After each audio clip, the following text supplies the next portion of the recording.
Welcome to the world of the American Revolution, where every whisper of liberty echoed through the land. Tonight, we settle in to explore a soldier's tale, a journey through the fiery birth of a nation. Now find yourself a comfortable spot, maybe sink a little deeper into that chair. Let your shoulders relax and just allow yourself to drift with the rhythm of the words. Where are you tuning in from tonight, and what time is it for you? Is it a quiet evening in your cozy corner, or perhaps a bright morning in your perfectly chaotic schedule?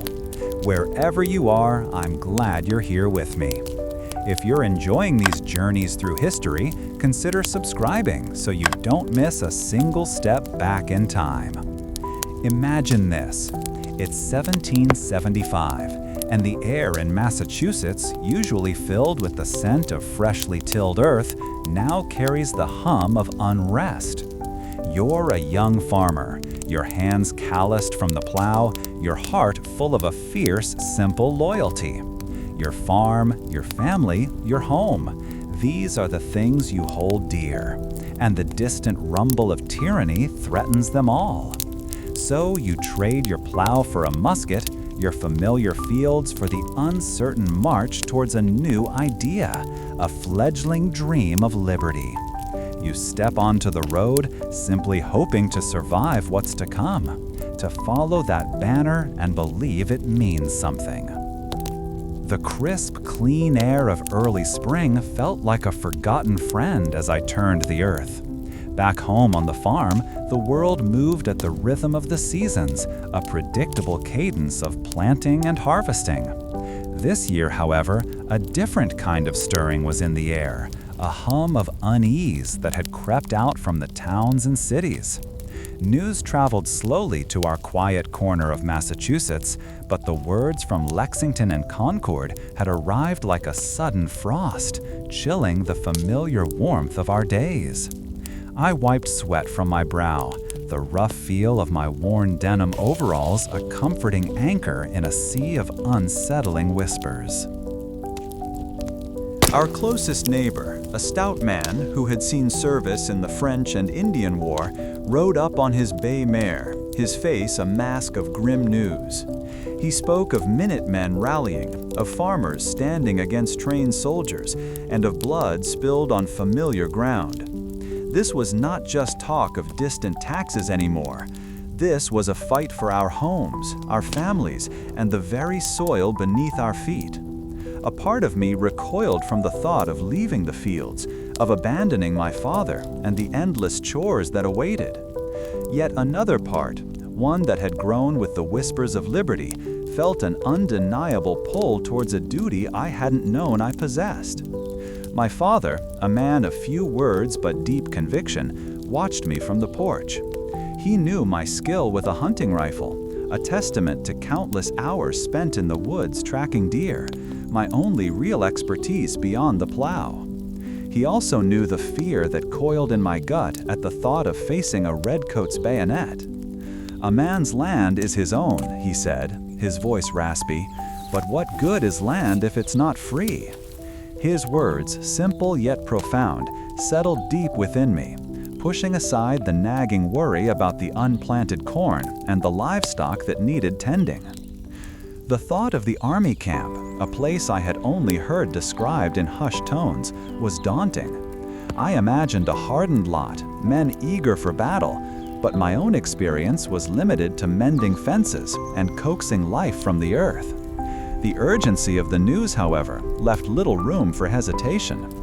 I spent the evening cleaning my rifle, the smooth, cool metal familiar in my hands, its weight a promise of defense. The smell of turned earth still clung to my clothes, a stark contrast to the imagined scent of gunpowder and campfires that now occupied my thoughts. It was a world entirely alien to me, yet one I felt compelled to enter. A strange mix of anticipation and dread filled me as I prepared to leave.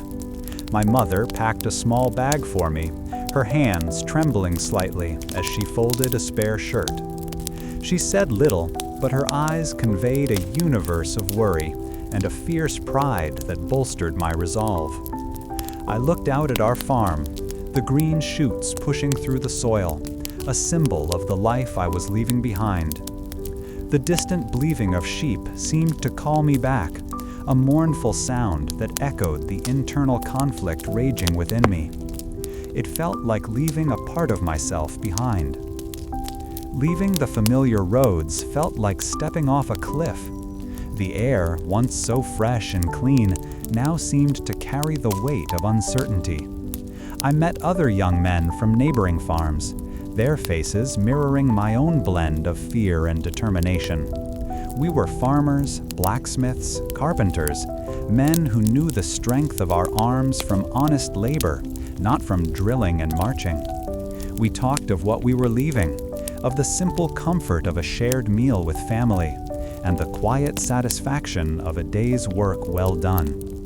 A peculiar sense of camaraderie began to form among us, a shared understanding forged in our common purpose. Along the road, we encountered others traveling towards the growing assembly of militia. A farmer driving a cart piled high with grain offered us a few dried apples, their tartness a welcome burst of flavor. He spoke of seeing the British march on Concord, describing their bright uniforms and disciplined formations with a mixture of awe and apprehension. This man, who had clearly witnessed the events firsthand, shared a detail about the soldiers' bright red coats, noting how they seemed to stand out unnaturally against the spring greenery, making them easy targets. It was a small observation, but it stuck with me, a practical thought in a moment of overwhelming confusion. This widespread mobilization, this sudden shift from peaceful fields to military readiness, was a phenomenon many were struggling to comprehend. The king's men, the symbols of authority we had always known, were now seen as occupiers.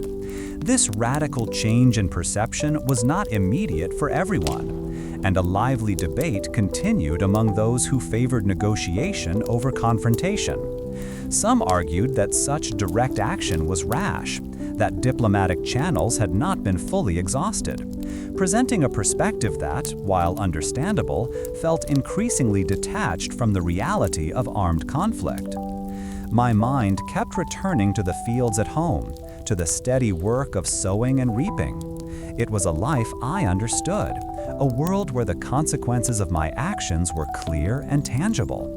Here, the consequences felt vast and unknowable, reaching far beyond my own small existence. Yet the memory of the news, of the determined faces of those who had already committed themselves, propelled me forward. I found myself torn between the deep-seated desire for the familiar comfort of home and the unsettling, yet compelling, notion that my own hands, accustomed to tending the earth, might be needed to defend it. The call to arms had reached even the quietest farms, and I, like so many others, could no longer ignore it. The rough wool of the uniform scratched at my neck and arms, a constant reminder that I was no longer on my own farm. The crisp, clean air of Massachusetts had been replaced by the lingering smell of horse, damp canvas, and the unwashed bodies of men packed close together. My enlistment had been a blur of hurried promises and the firm handshake of a recruiting sergeant who seemed to have forgotten how to smile. Now, the reality of military life settled in, a heavy cloak far different from the one I'd worn tending my fields. We stood in ragged lines, farmers and tradesmen all, trying to mimic the disciplined formations our drill sergeant, a gruff man named Sergeant Davies, demanded. He barked orders in a voice like gravel churned by a millstone, his patience as thin as worn thread. Sergeant Davies' methods were as unyielding as the New England winter itself, and adapting to them felt like trying to teach a stubborn ox to dance. He drilled us on the proper way to load a musket, a task that seemed simple on the hunting grounds, but was a complex ballet of powder, ball, and priming under his scrutinizing gaze.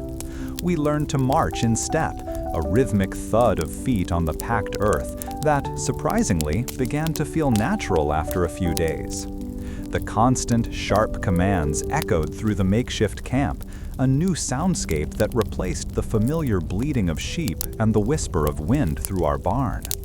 My farmer's hands, accustomed to the soft give of soil and the smooth grain of wood, found the rough texture of the musket stock and the coarse weave of the new uniform an alien sensation.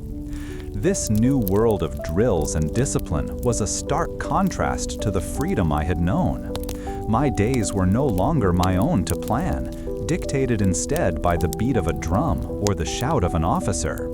There was little time for contemplation, less for the quiet moments I used to savor watching the sun rise over my fields. The camaraderie among the men was forming, a silent understanding born of shared discomfort and the distant, unsettling rumors of the growing conflict.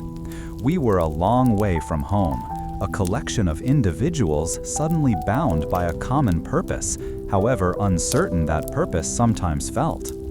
The roads leading towards Boston were a dusty ribbon of movement, a constant flow of men and wagons. I found myself walking for miles each day, my body aching in ways farming never quite managed.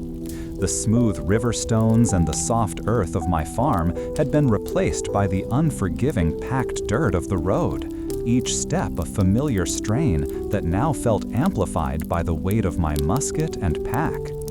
The constant march tested my endurance, and I often thought of the steady, rhythmic work of plowing, a labor that was hard but predictable. This was different. This was a march into the unknown, with the fate of our cause hanging precariously in the balance. Our camp was a bustling, chaotic place, a temporary settlement of canvas tents and sputtering fires. The smell of horse dung mixed with wood smoke, a pungent aroma that clung to everything. Meals were simple, often just hardtack, a tough biscuit that could break teeth, and salted meat, the taste of which was often as dry as the flour it came from. I learned the importance of keeping my musket clean, the chill of the metal against my cheek a constant companion during those twilight hours when I meticulously removed powder residue and polished the barrel. My expertise, once rooted in understanding the soil and the seasons, was slowly shifting to mastering the tools of war and the demands of camp life. There were moments, especially during the long marches or the quiet evenings, when a deep yearning for home would wash over me. I'd picture my family, my farm, the simple rhythm of our days, and a knot would tighten in my stomach. Sergeant Davis, in his gruff way, seemed to sense this unease in some of the men. He'd often bark that a soldier's thoughts should be on his duty, not on the comforts left behind. But his words, while firm, carried a strange sort of understanding. He knew we were not born soldiers. We were men forced into this by circumstances, and the transition was difficult for all of us. One evening, as the sky bled from orange to purple, Sergeant Davis stopped by my tent. He didn't yell, which was unusual for him. Instead, he picked up a stray piece of wood and began whittling it with his knife, his movements precise and economical. He spoke of his own experiences, of battles long past and the lessons learned on blood-soaked fields. He explained that the discipline, the marching, the constant readiness, it wasn't just about following orders. It was about survival, about trusting the man next to you and knowing he trusted you in return. He told me that a farmer's strength, the steady endurance, and the ability to work through hardship was not lost on the battlefield, but rather amplified. One evening, as the sky bled from orange to purple, Sergeant Davis stopped by my tent. He didn't yell, which was unusual for him. Instead, he picked up a stray piece of wood and began whittling it with his knife, his movements precise and economical. He spoke of his own experiences, of battles long past and the lessons learned on blood-soaked fields. He explained that the discipline, the marching, the constant readiness, it wasn't just about following orders. It was about survival, about trusting the man next to you and knowing he trusted you in return. He told me that a farmer's strength, the steady endurance, and the ability to work through hardship was not lost on the battlefield, but rather amplified. He then showed me a more efficient way to brace myself when firing, how to use my shoulder and body weight to absorb the recoil, a technique far more advanced than the simple aim I'd used with my hunting rifle. This advice, practical and grounded, felt like a revelation. It showed me that soldiering, like farming, required a deep understanding of one's tools and the environment. A different kind of cultivation perhaps, but cultivation nonetheless. The thought that my farmer's instincts might have some bearing on this new life rather than being a hindrance brought a small measure of comfort. This transition from field to soldier was not merely about learning new skills. It was about a fundamental shift in how I perceived the world and my place in it. The casual freedom of my old life had been replaced by a structure that demanded constant vigilance and obedience. Every action, no matter how small, seemed to have a prescribed way of being done, a method honed by experience for reasons I was only beginning to grasp. The sharp, often barked commands from Sergeant Davies, while initially jarring, were slowly becoming familiar, a necessary language for survival in this new, demanding environment. The rough texture of the new wool uniform, initially an irritant, began to feel less like an imposition and more like a uniform, a symbol of belonging to something larger than myself. The rhythmic thud of marching feet, once a strange and disorienting sound, now provided a steady beat that underscored our shared journey. The lingering smell of horse and damp canvas, though not pleasant, became the pervasive scent of our collective existence, a constant reminder of the shared hardship and the purpose that drove us forward. It was during one of these drills, as we practiced loading and firing with unloaded muskets, that I truly began to understand the difference between a simple hunt and organized warfare. Sergeant Davies would not allow any sloppiness, any hurried movement. Each motion had to be precise, deliberate, and executed with the man beside you in mind. He drilled into us that a single missed step in the sequence, a moment of hesitation, could mean the difference between life and death, not just for oneself, but for the entire line. This realization was profound.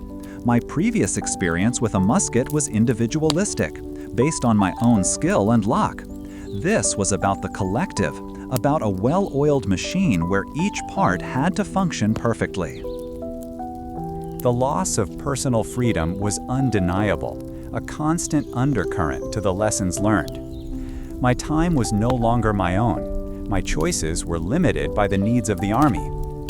Yet within this structure, I also found a strange kind of purpose.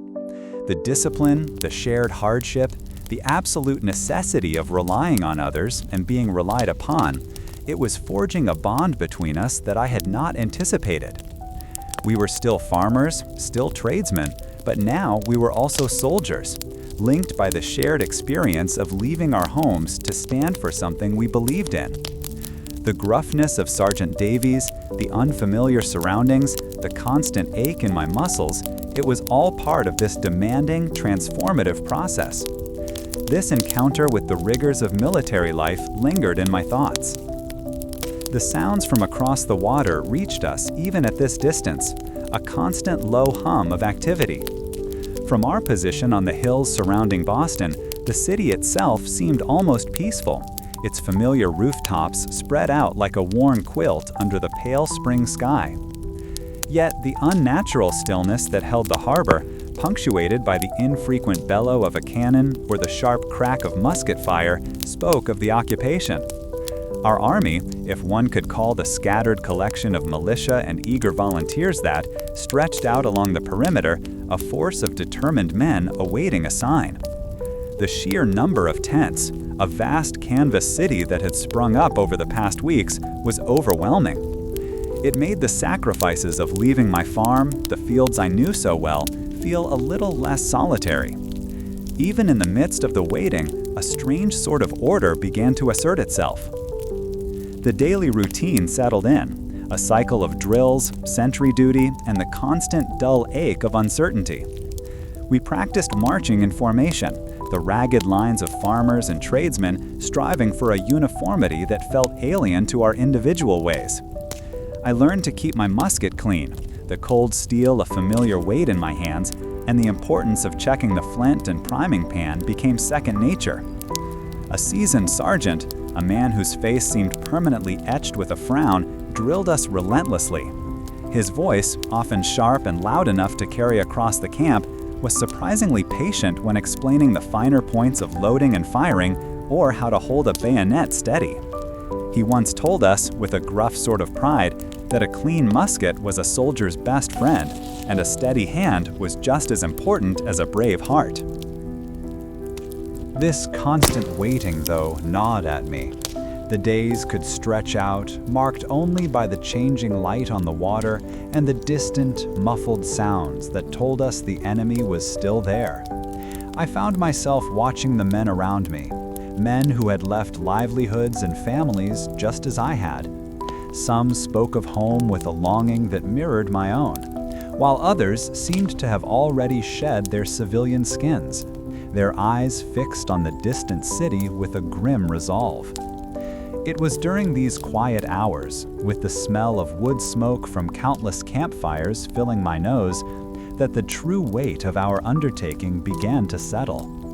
The simple rationed food, often just hardtack and salt pork, tasted bland, and I often found myself daydreaming of my mother's stew, the rich flavor a distant memory. One afternoon, while cleaning my musket, I noticed a group of men near the edge of the camp, intently studying a large map spread out on a rough-hewn table. Their hushed conversation, punctuated by gestures towards the city and the surrounding waters, hinted at plans being made, strategies being debated. A curious fascination drew me closer, and I overheard mention of digging trenches, of building redoubts, fortifications designed to tighten the noose around Boston. It was an ambitious undertaking, this slow strangulation of a fortified city, and the scale of it made me feel like a very small cog in a very large machine. I realized then that soldiering was more than just drills. It was about planning, about building, about a collective will to achieve a common goal, however distant it might seem. This constant preparedness, the knowledge that any moment could bring action, was both exhilarating and exhausting. We drilled not just with muskets, but with shovels and picks, adding to the network of earthworks that began to define our perimeter. I learned the satisfying ache in my arms that came from hard labor, a different kind of weariness than that from marching. One evening, a young man named Silas, who hailed from a town not far from my own, shared a story about his father, a blacksmith, who had forged cannonballs for the militia. He spoke with a quiet pride, as if his father's work was as crucial as any soldier's in the field. It was a small reminder that this effort involved everyone, from the farmer to the craftsman, all contributing in their own way. The days often blurred into one another, marked by the changing watch schedules and the endless tasks of camp maintenance. Yet, even in the monotony, there were moments that broke through.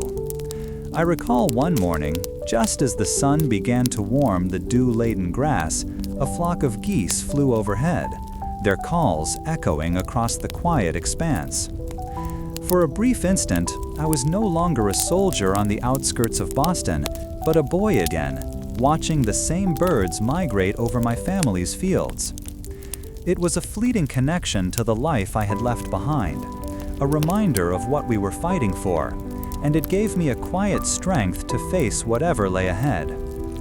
The sheer number of men gathered here, all with their own reasons for being, created a unique sort of camaraderie, a shared purpose that transcended our individual backgrounds. The general mood among the men was a mixture of grim determination and a gnawing impatience. We knew the British were there, contained but still powerful, and the waiting felt like holding one's breath for too long.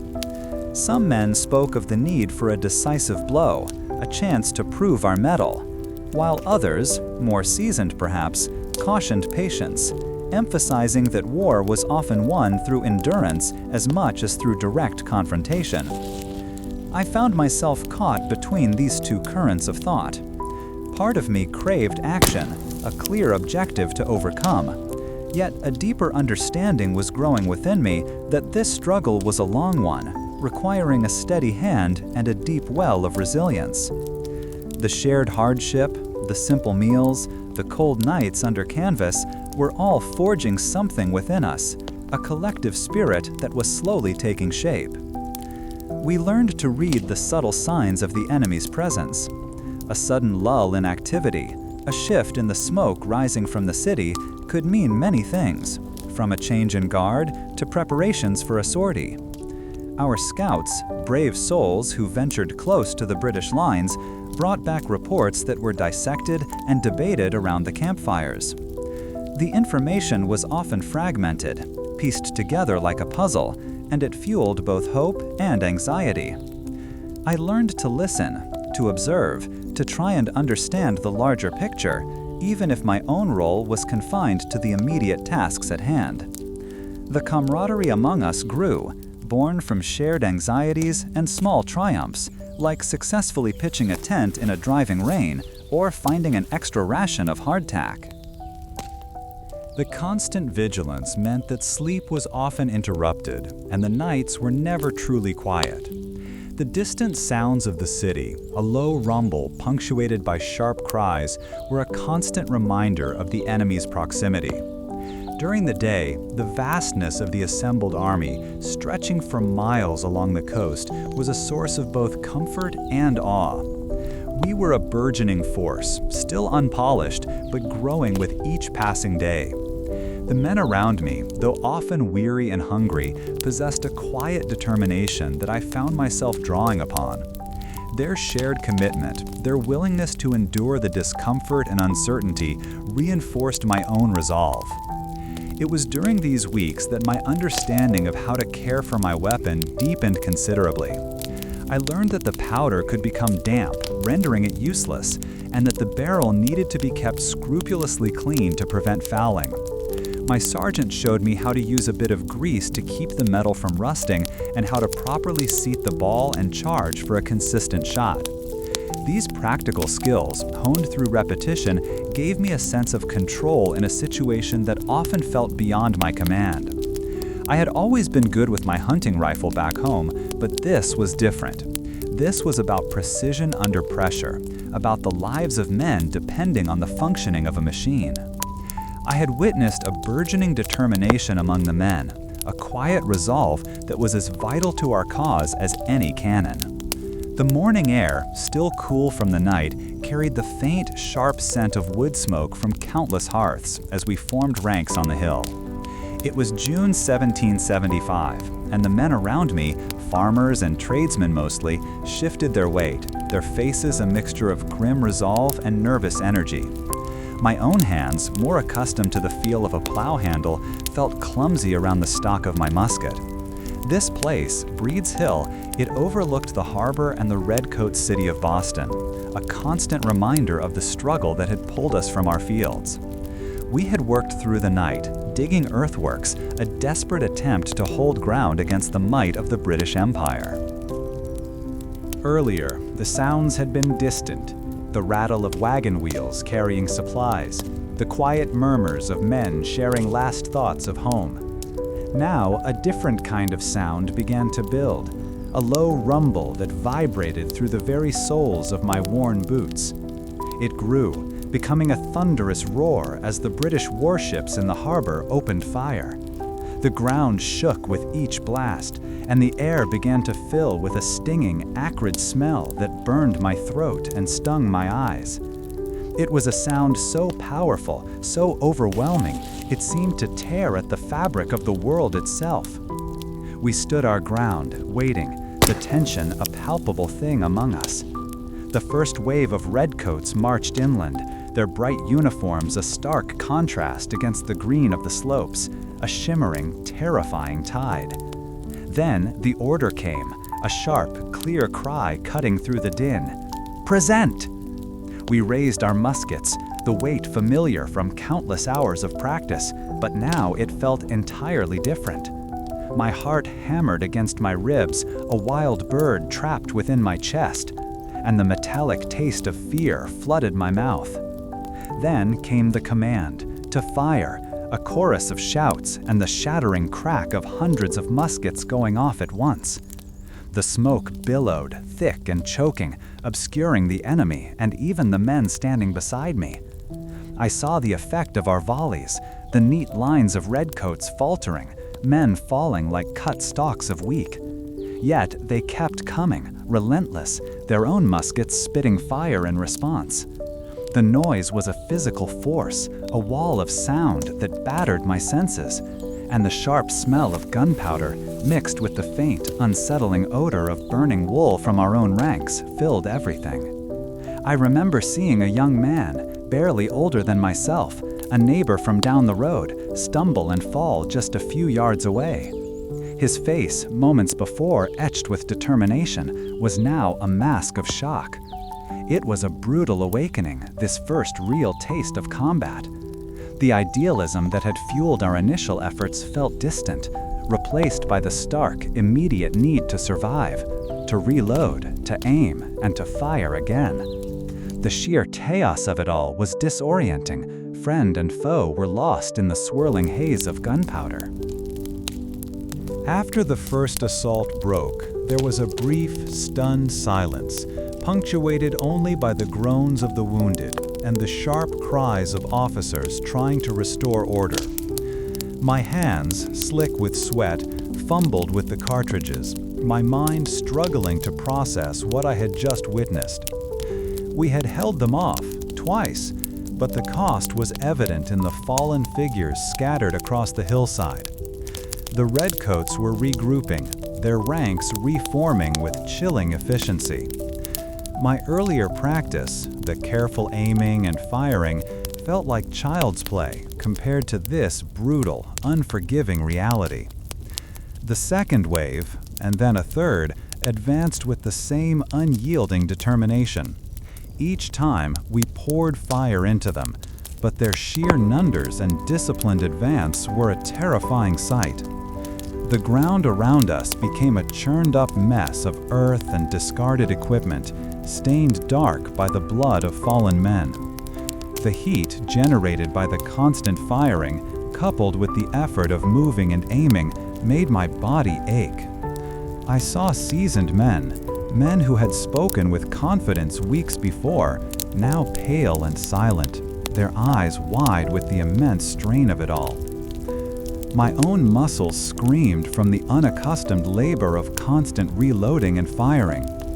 The repetitive motion, the effort to keep the musket steady despite the trembling in my limbs, became the only focus.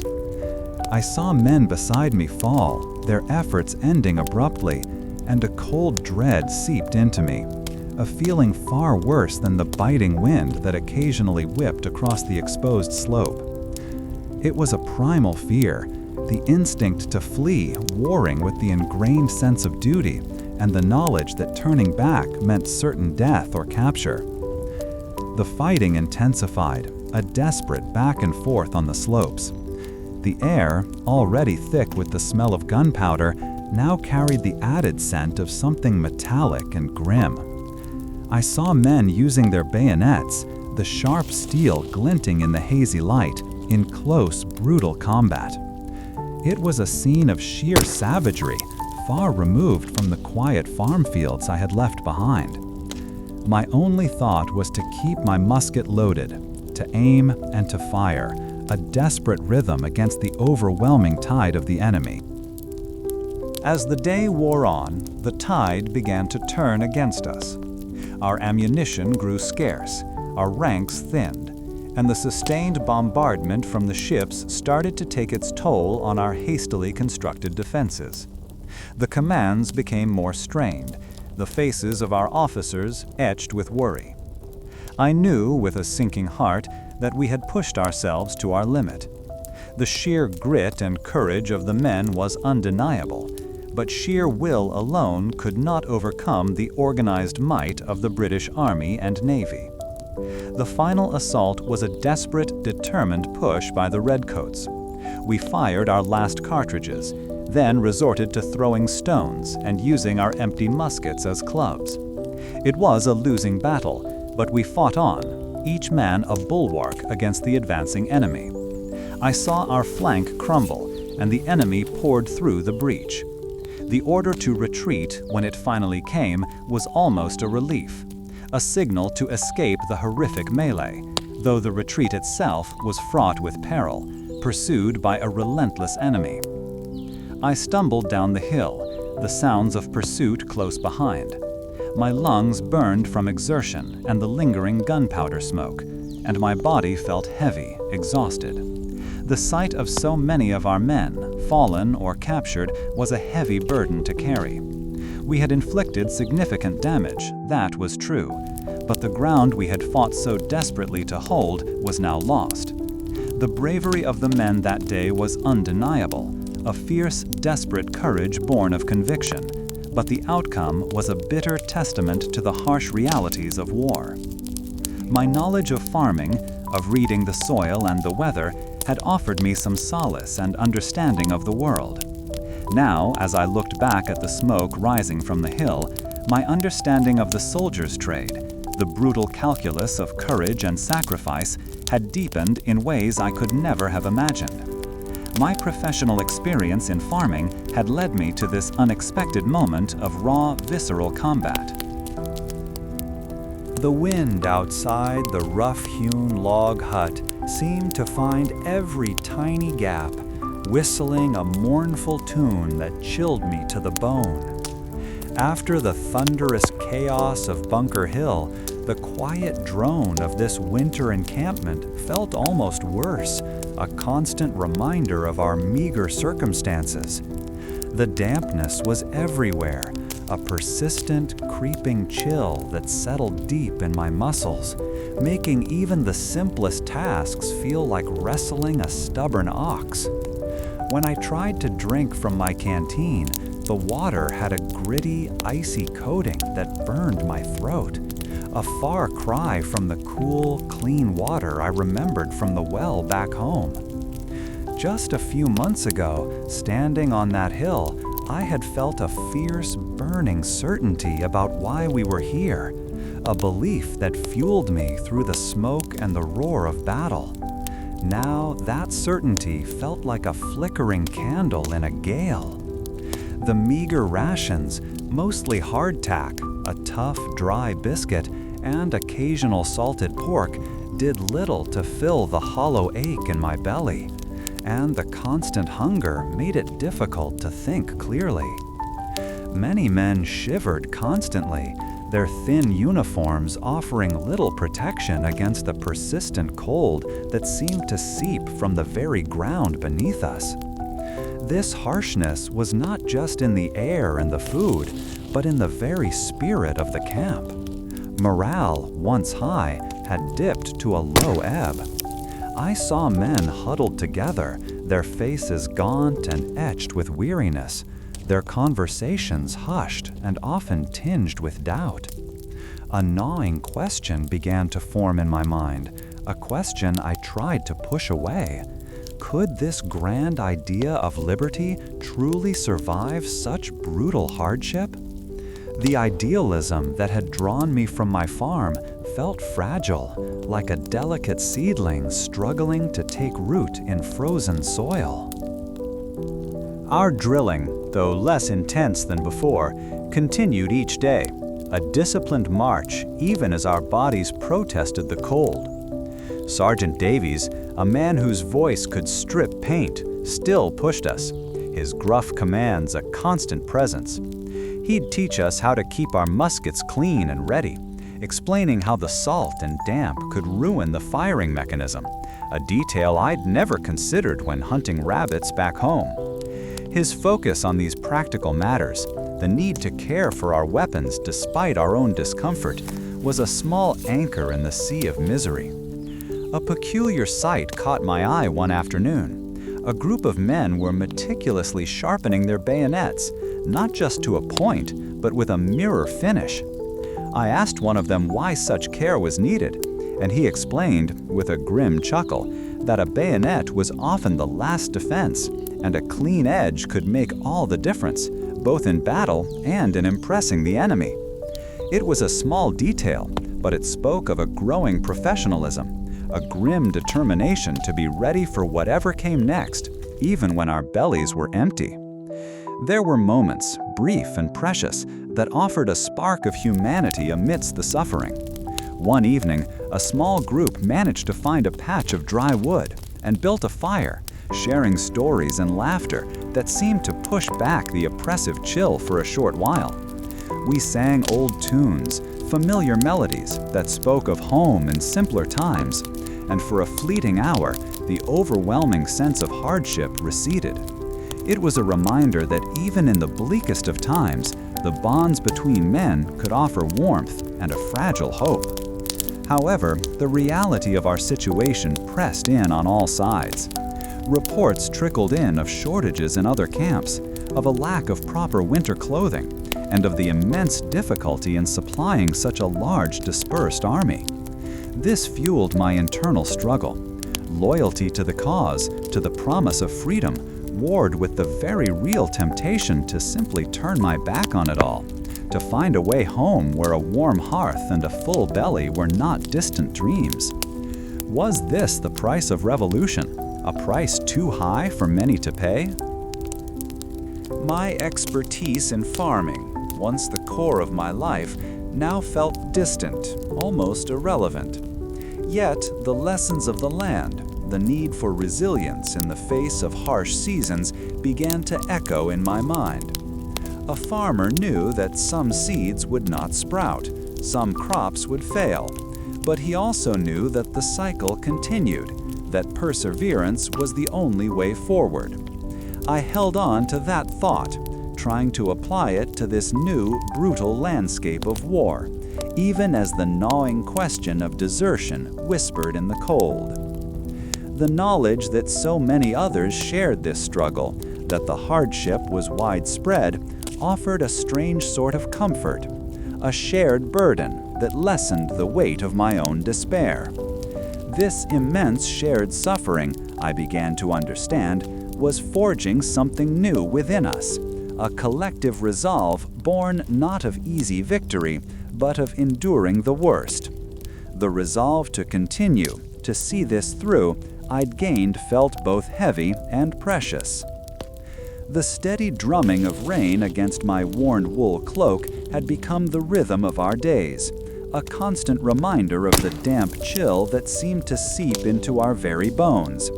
We moved south now, a weary column of men, many of us farmers and tradesmen still, though our hands were growing rougher and our eyes more watchful than they had been back on the familiar fields of Massachusetts.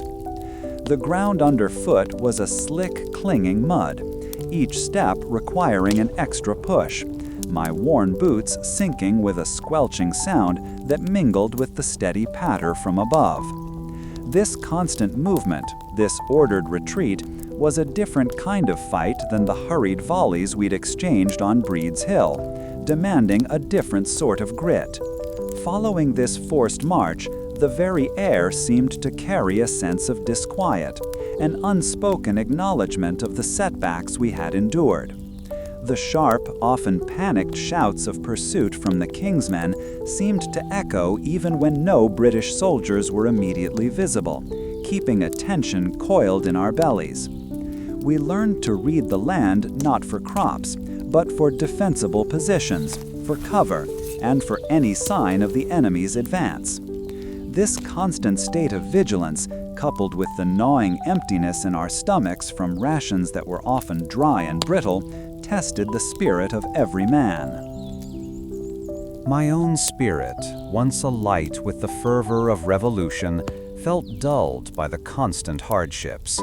I found myself wrestling with a quiet despair that whispered of the folly of our grand ideas when faced with the stark reality of hunger and cold.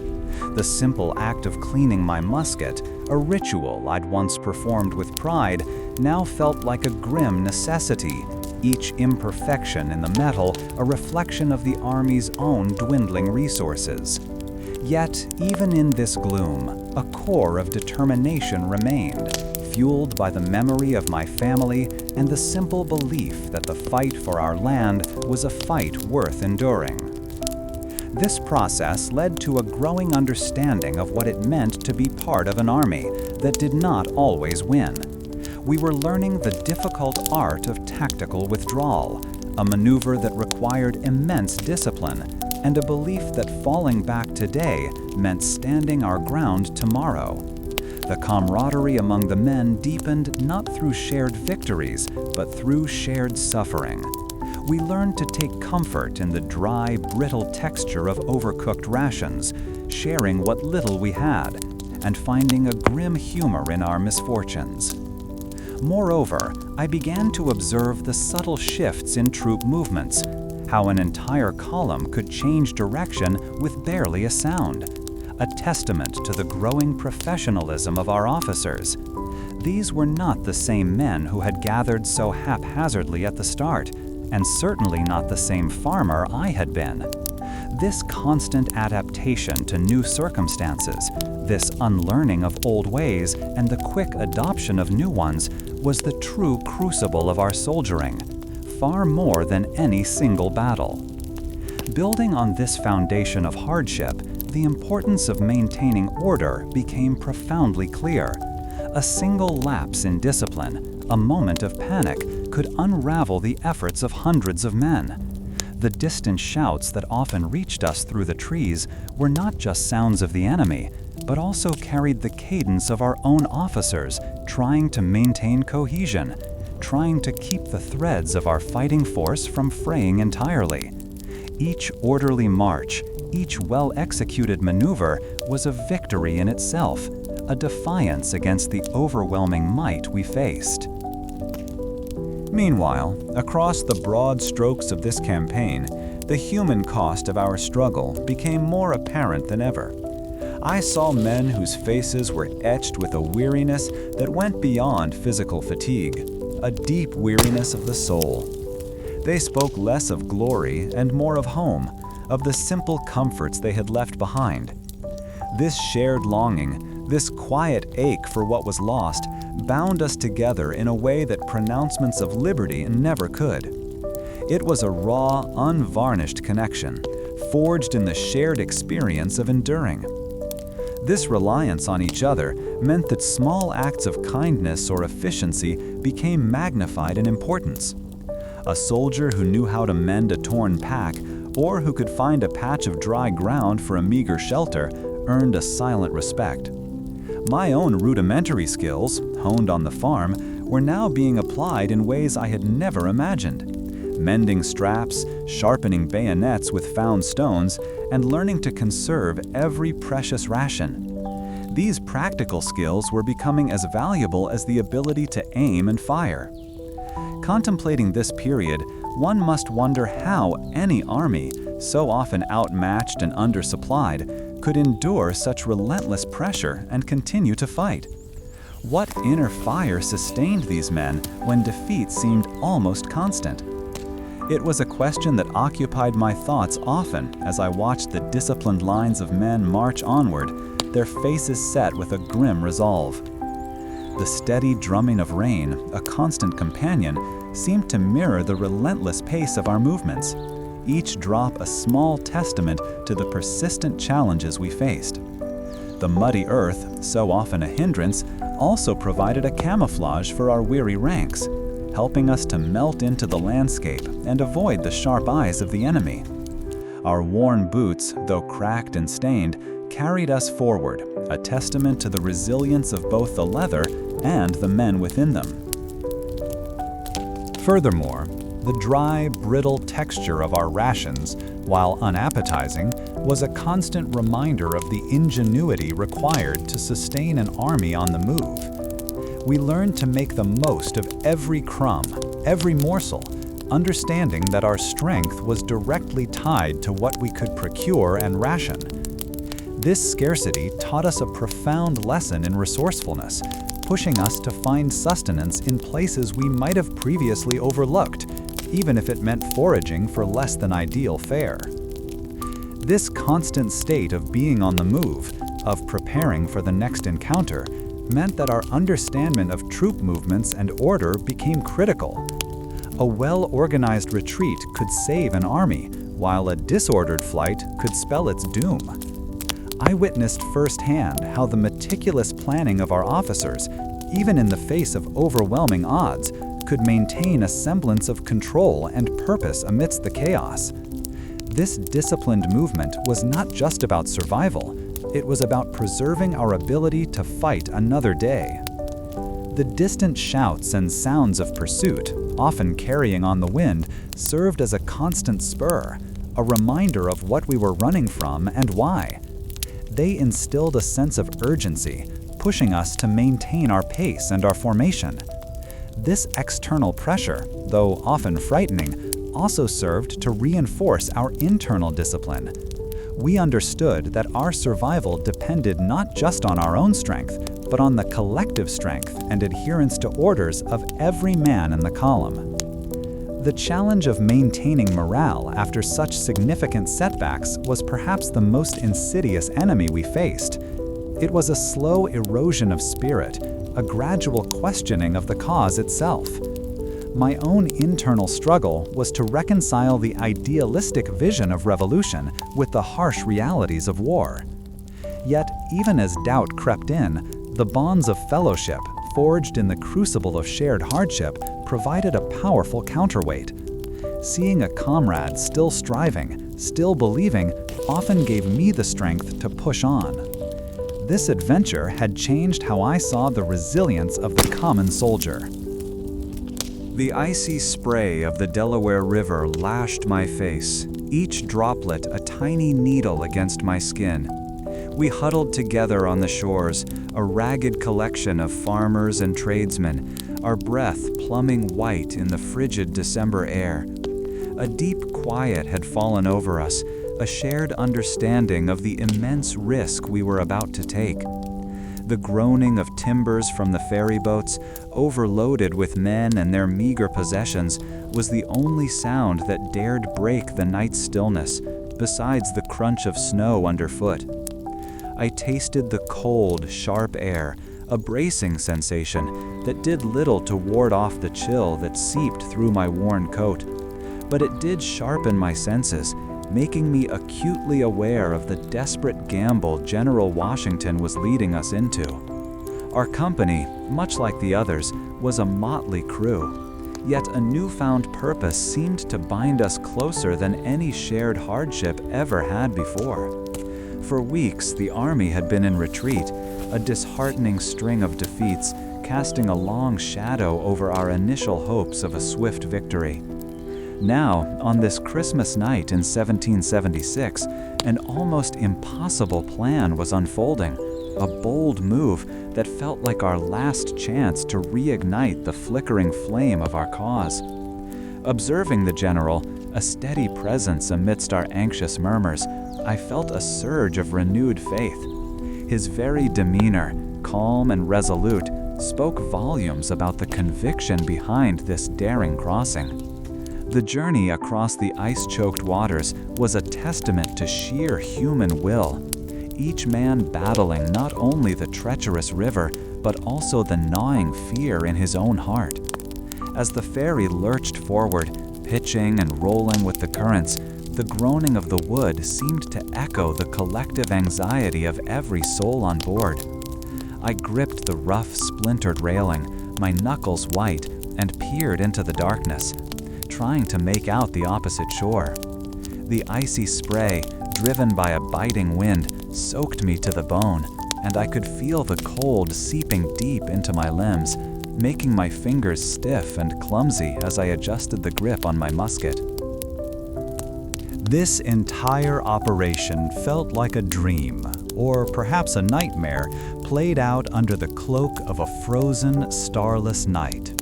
The silence was unnerving, broken only by the splash of oars and the occasional hushed command, making the crunch of snow on the bank we finally reached seem unnaturally loud. It was a sound that signaled the beginning of something new, a shift from the passive waiting of retreat to the active, dangerous pursuit of the enemy. This was not the clean, glorious warfare we might have once imagined back on our farms, but a brutal, gritty struggle for survival.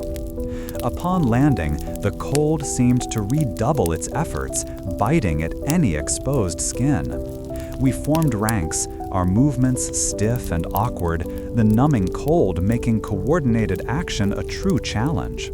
Yet, despite the physical discomfort and the lingering fear, there was a palpable sense of excitement, a desperate hope that this audacious move might actually pay off. My own faith, which had wavered considerably during the long months of retreat, began to rekindle, fueled by the shared resolve etched on the faces around me. We were all in this together, from the rawest recruit to the most seasoned veteran. The march to Trenton itself was a trial of endurance, the frozen ground making every step a deliberate effort. We moved in columns, the crunch of our boots on the icy earth the primary sound, creating an eerie rhythm that underscored the tension of our approach. The taste of the cold, sharp air filled my lungs, and I could feel the chill penetrating my worn clothing, a constant reminder of the unforgiving conditions. Despite this, a sense of unity had begun to form, a deeper bond forged in the shared experience of this perilous crossing and the subsequent march, something far stronger than mere acquaintance.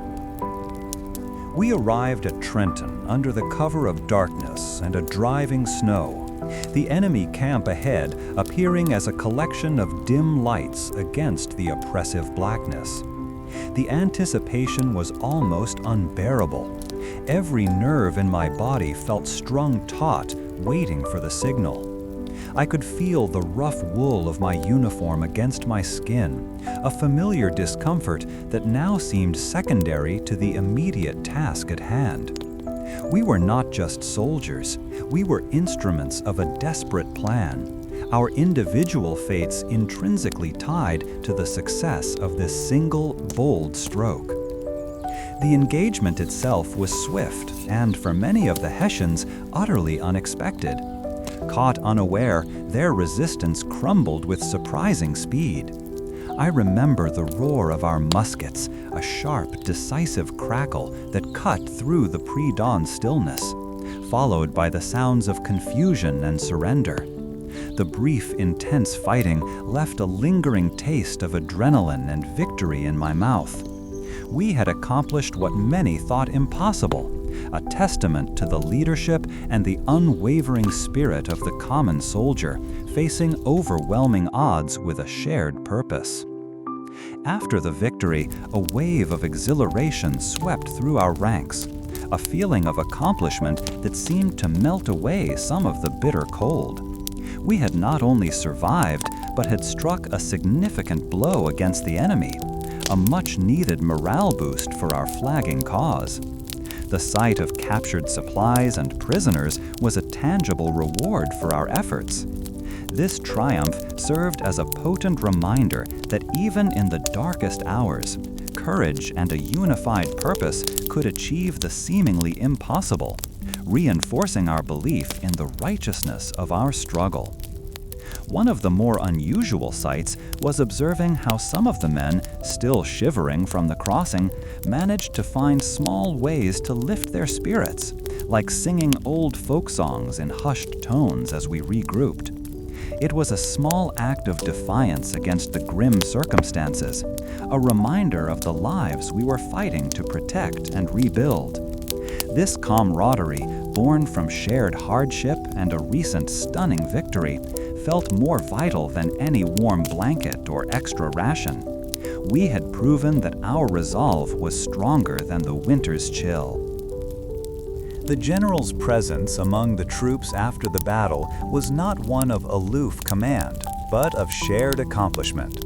He moved through the ranks, speaking briefly with soldiers, his words of encouragement carrying immense weight.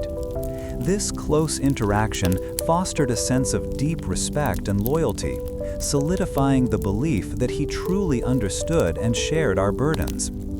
It was a powerful demonstration of leadership that went beyond mere orders, connecting him directly to the men who were risking everything for his vision. We later learned that this daring crossing and subsequent victory at Trenton was a crucial turning point, a moment that revived flagging spirits across the colonies.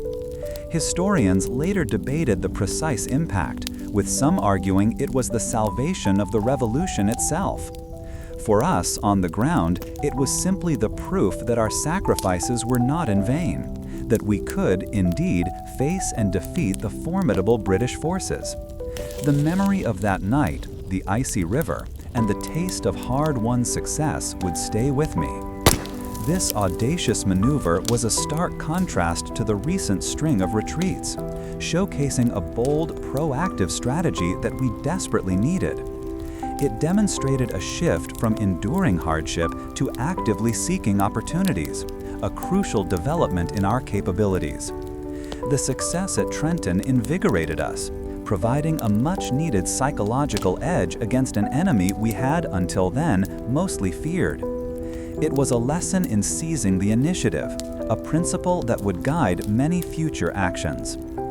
I carried the knowledge that courage could conquer fear and that a unified effort could overcome even the most daunting obstacles as we marched on. The biting wind seemed to strip away what little warmth remained in the meager blankets as dawn approached. Our winter quarters near Morristown, Pennsylvania, offered shelter from the worst of the weather, but not from the pervasive chill that settled deep into the bones.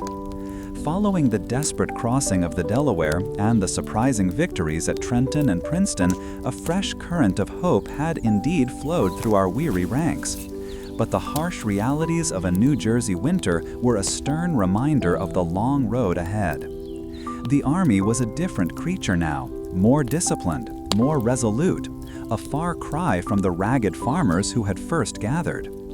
This change owed much to the arrival of Baron von Steuben, a Prussian officer of impressive bearing, and even more impressive, if somewhat boastful, claims of military prowess.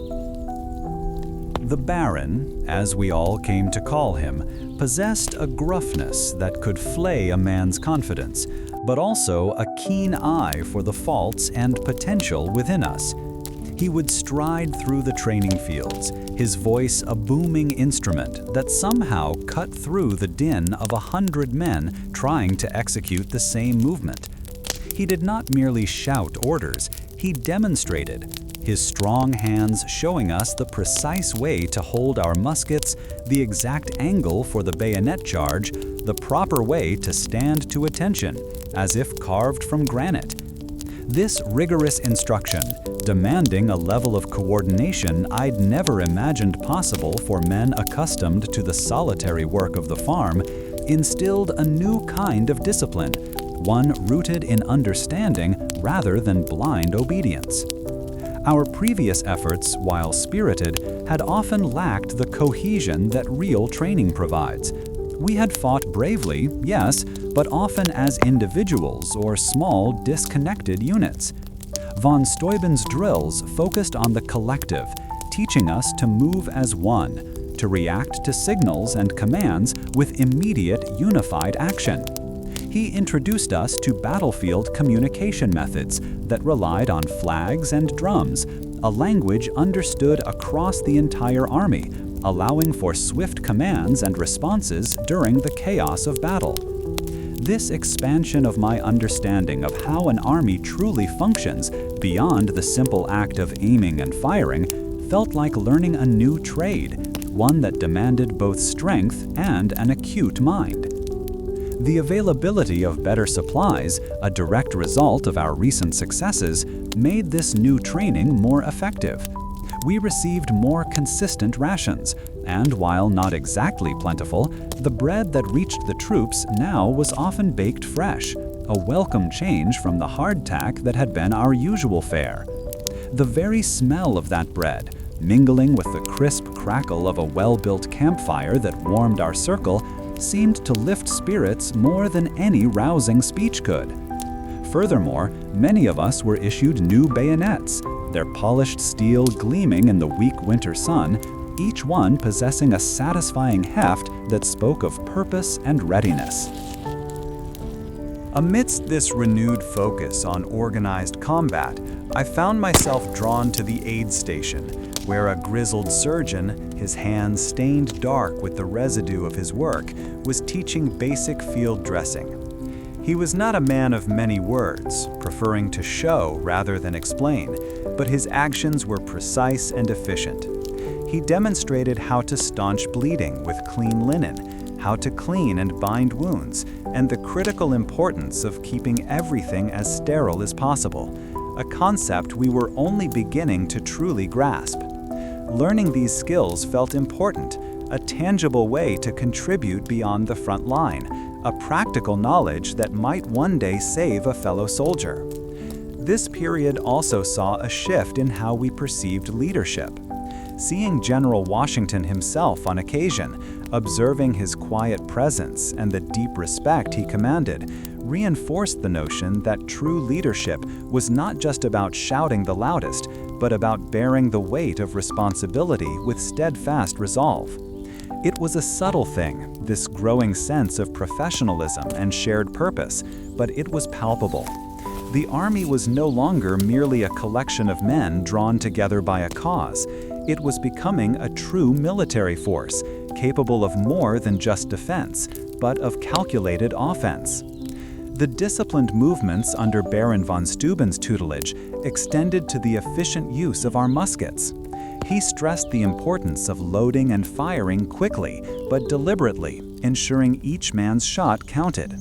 This meant a more organized approach to the ammunition pouch, the proper way to hold the powder horn, and the swift action of priming the pan before bringing the musket to bear. He showed us how to conserve our shots when necessary, a lesson in strategic thinking that had been absent in earlier engagements where pure bravery often compensated for tactical shortcomings. The contrast between our present state and the desperate days of the previous year was striking. Where once confusion often reigned, now there was a growing sense of order and anticipation. The whispers among the men were not of despair or longing for home, but of readiness for the next campaign, of how best to execute the drills we had learned. This transformation was not just about new skills, it was about a change in mindset, a realization that our struggle required not only courage, but also the steady hand of experience and the sharp edge of professional training to achieve our ultimate aim. The lessons learned extended beyond mere battlefield maneuvers. They touched upon the very fabric of our shared experience. The routine of camp life, once a source of tedium, now felt purposeful, each chore contributing to the overall readiness of the Army. Maintaining our weapons, keeping our personal gear in order, and participating in the communal tasks that kept the camp functioning became ingrained habits. This rigorous discipline, instilled by men like the Baron and the surgeon, was slowly but surely turning us into soldiers who could face any challenge with greater confidence and skill. The renewed optimism was a potent force, a tangible element that seemed to warm the very air around our encampments. It was fueled not just by the Baron's energetic training and the improved supplies, but by the very real knowledge that we were becoming a more formidable force. This growing sense of capability and the shared experience of enduring the winter together forged an even stronger bond between us, a brotherhood born of shared hardship and a common purpose. As I practiced the manual of arms, the smooth heft of the bayonet becoming familiar in my grip, I considered how much had changed since that day the news of Lexington and Concord had first reached my farm. The skills I had honed on the land were now being adapted, refined, and expanded upon in ways I had never imagined. This process of becoming a soldier was not simply about fighting. It was about learning, adapting, and growing, about transforming raw courage into effective action through discipline and knowledge. This particular period of our encampment, focused on intensive training and refinement, felt like a critical turning point. The Army, once a collection of disparate units, was coalescing into a single, more efficient instrument of war. The discipline, the drills, and the new skills we were acquiring were not just about preparing for battle. They were about building a foundation for sustained success in the long and arduous conflict ahead. My journey from farmer to soldier had taken an unexpected turn towards skilled practitioner. The dry rustle of leaves underfoot became a constant companion on our marches that summer. We moved through fields that once promised ripe grain, now trampled by armies and echoing with the distant, muffled thunder of cannon. Our journey took us towards Philadelphia, a city of great importance to the crown, and the fighting there proved a different sort of trial than the disciplined siege we had known outside Boston.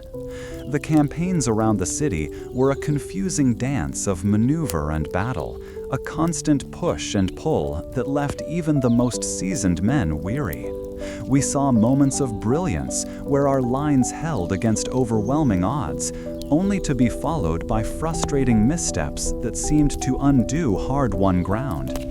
I found myself often questioning the grand strategy, even as my own feet carried me forward through the dusty roads. The air grew warmer, and the low hum of insects seemed to amplify the quiet anxiety that settled over us during long waits between engagements. We passed through farmland where smoke still curled from the chimneys of burned farms, a stark reminder of the cost of this conflict. Seeing those devastated homesteads tightened a knot in my gut, forcing me to confront the faces of men I was fighting, men who, like me, likely believed they were defending their homes and their beliefs. This moral weight pressed on me, a heavy burden alongside the musket and the knapsack. Supplies, as they often did, began to dwindle, and the necessity of foraging for sustenance became a skill we honed out of pure need. I learned to identify edible berries and roots, a valuable knowledge that kept my stomach from cramping with emptiness. These were not the organized rations of camp life. This was a desperate search for anything that could keep us going. The tart taste of wild berries, though sometimes bordering on unpleasant, was a welcome change from the dry, brittle rations that were all that remained of our proper provisions. This necessity sharpened my senses, making me more aware of the land around me, not just as a place to march, but as a source of survival. The internal conflict was a constant companion. While I trusted in the cause and the men beside me, the ebb and flow of victory and defeat around Philadelphia bred a gnawing doubt about the overall plan. Was this constant maneuvering truly bringing us closer to peace, or were we merely bleeding ourselves dry in a series of bloody but indecisive clashes? This uncertainty gnawed at me, particularly during the quiet hours when the campfires cast long shadows and the distant sounds of the enemy could be heard across the fields. I yearned for a decisive victory, a clear path forward, but the reality of this protracted war offered only more uncertainty and hardship.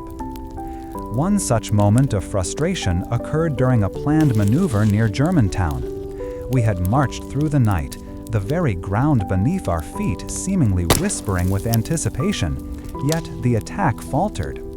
Fog rolled in, thick enough to swallow men whole, and friendly fire, a terrifying thing indeed, added to the confusion.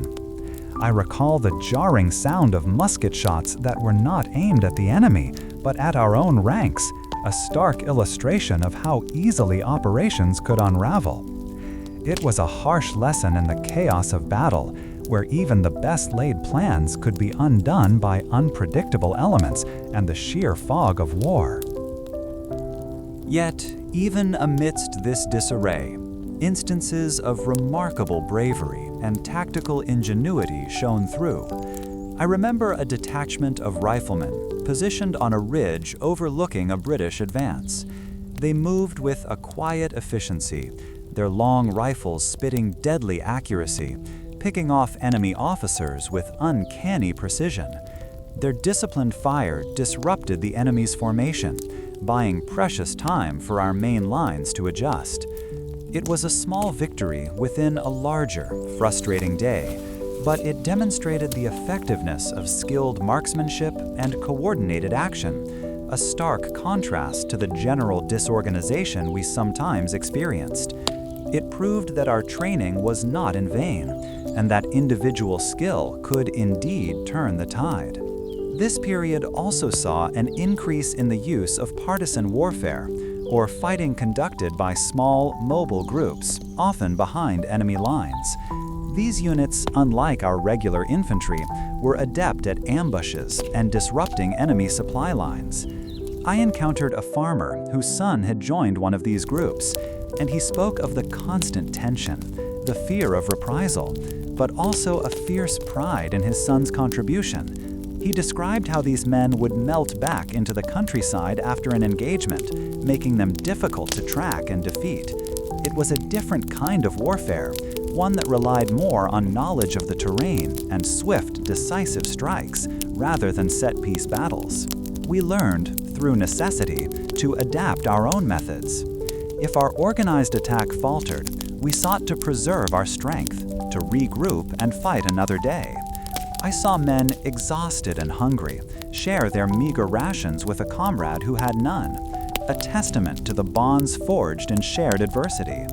This shared experience created a quiet strength that permeated our ranks, a resilience that refused to be extinguished even by setbacks.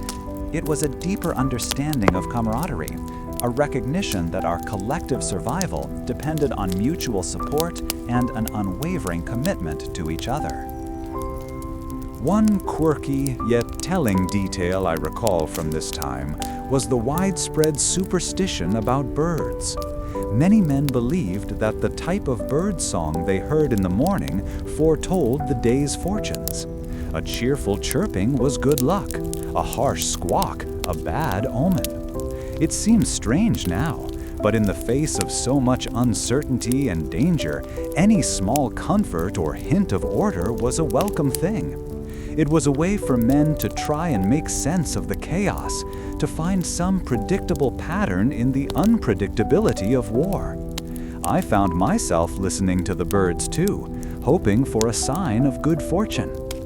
The ongoing scholarly debate about the effectiveness of these Philadelphia campaigns centers on whether they were a strategic error, drawing our forces away from other crucial fronts, or a necessary engagement to prevent the British from consolidating their hold.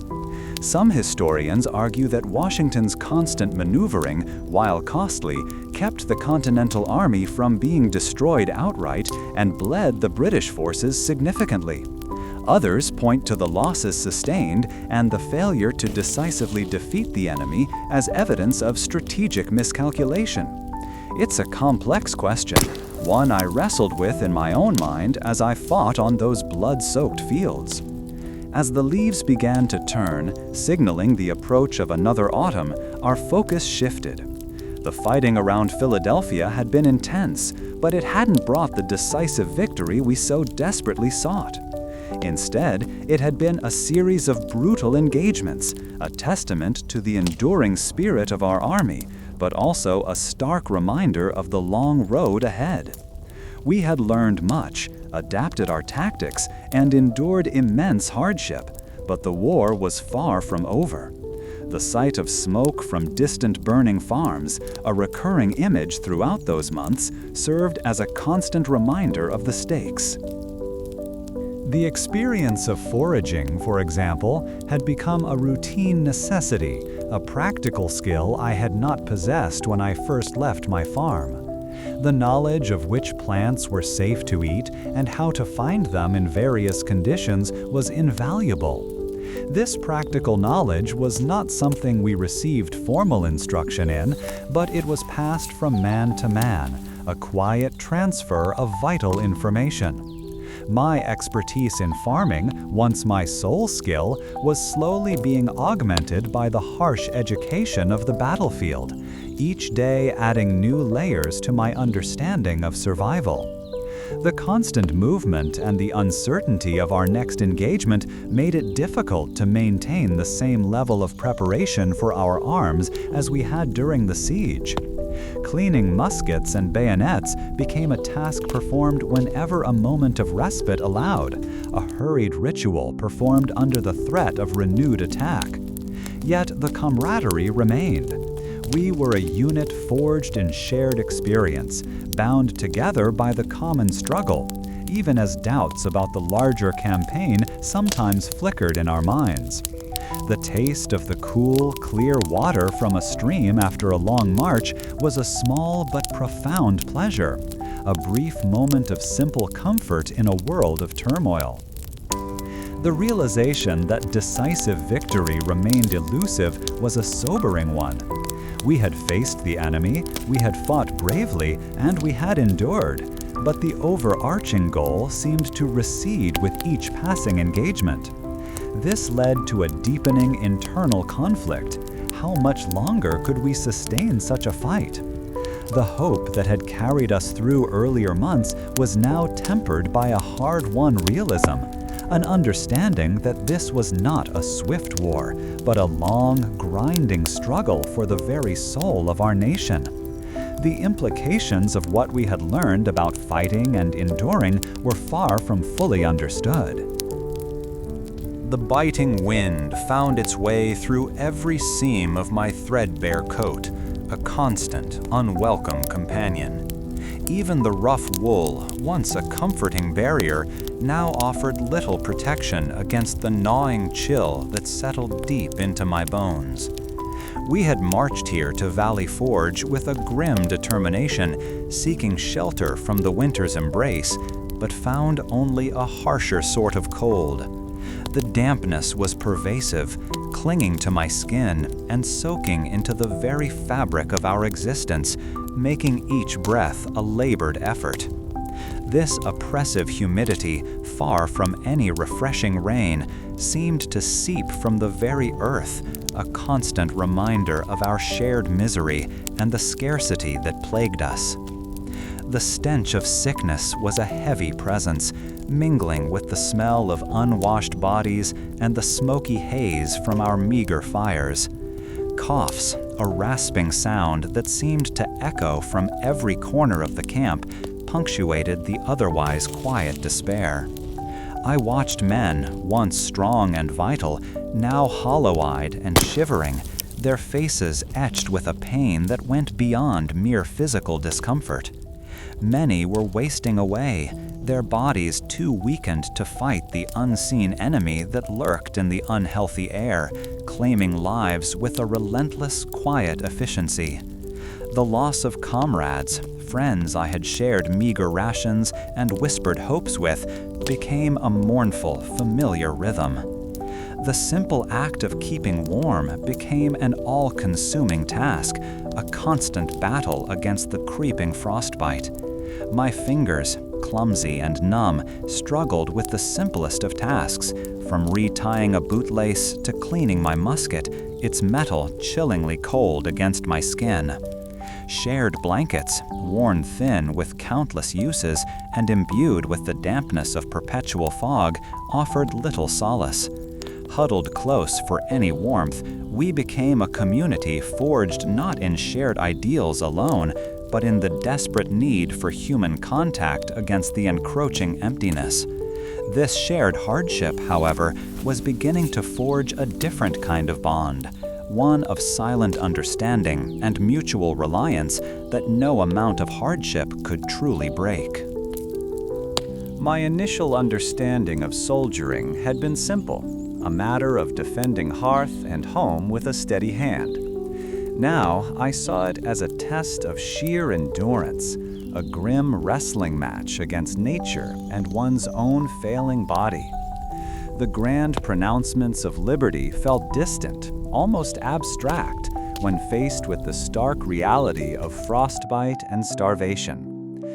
Yet, even in this bleakest of times, flickers of resilience appeared.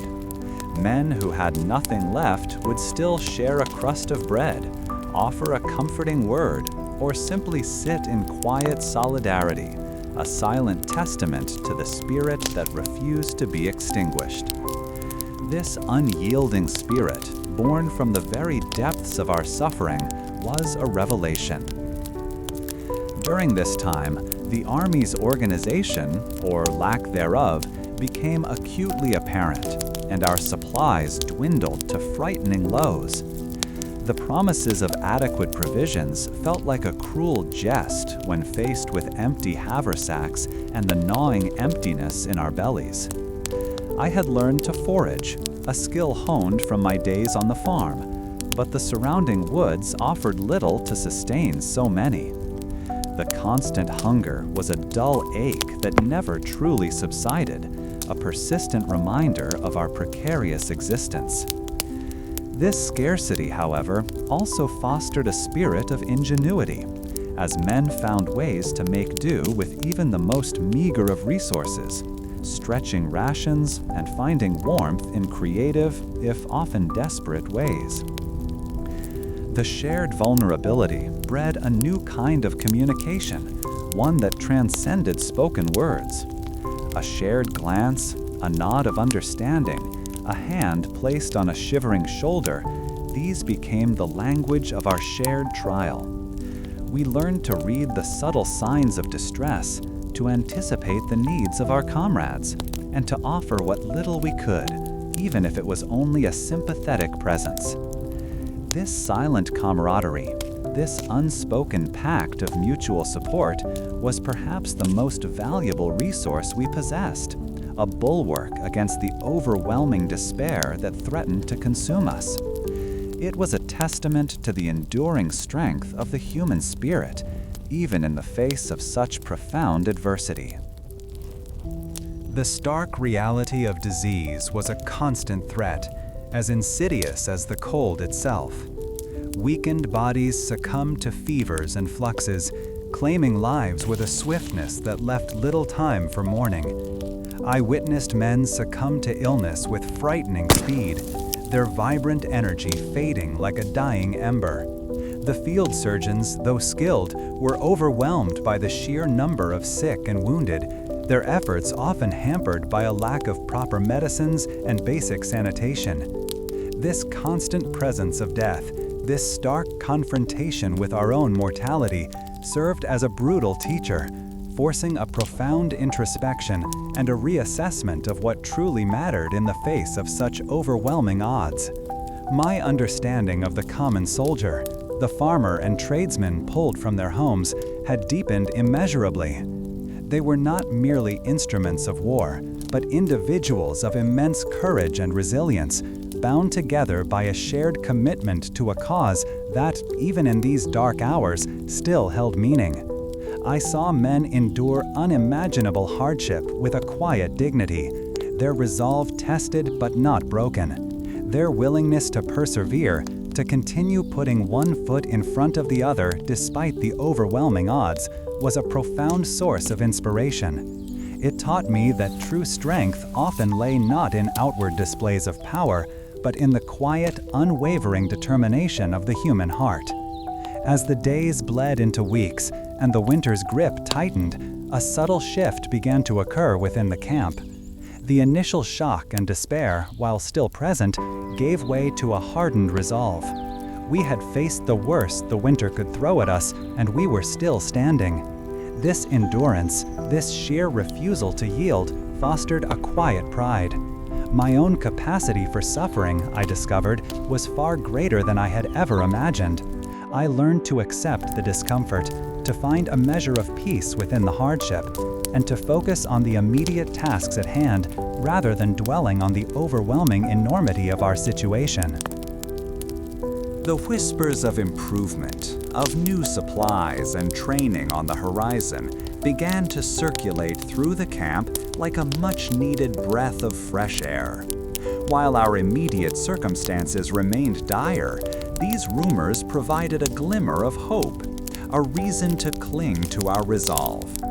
The knowledge that those higher up were working to rectify our desperate situation, even if the fruits of their labor had not yet reached us, offered a tangible sense of forward momentum. This anticipation of change, however slight, helped to push back the encroaching darkness and reignite a sense of purpose, reminding us that our struggle was not in vain.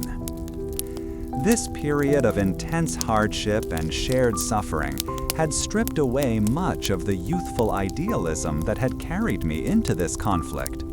What remained was a seasoned pragmatism, a deep appreciation for the simple necessities of life, and an unwavering loyalty to the men beside me. My prior notions of glory and grand victories had been replaced by a profound understanding of the quiet, uncelebrated courage of those who simply endured.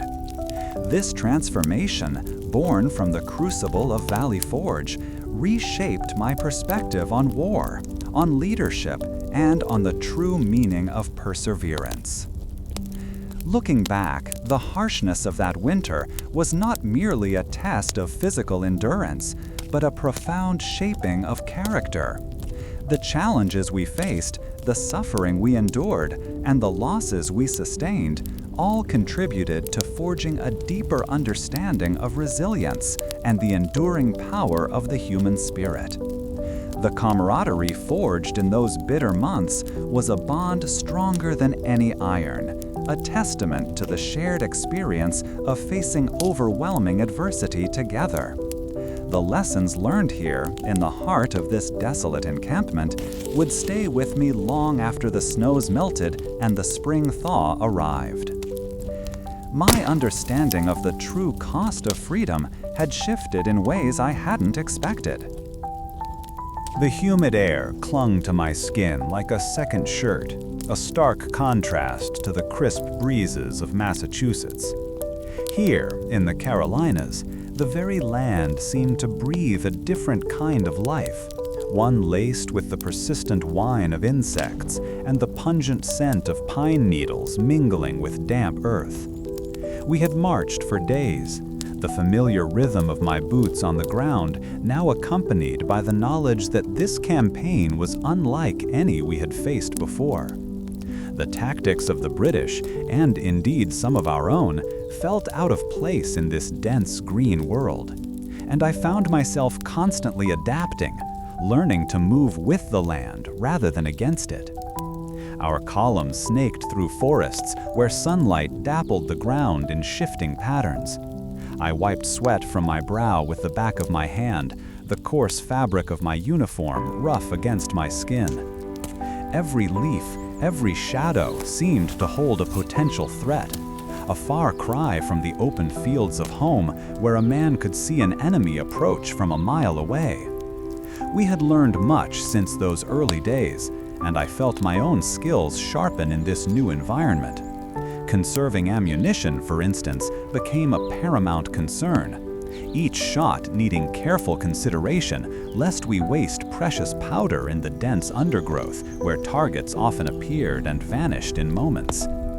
During this time, we moved with a caution that bordered on stealth, a different kind of warfare than the open field charges I had witnessed.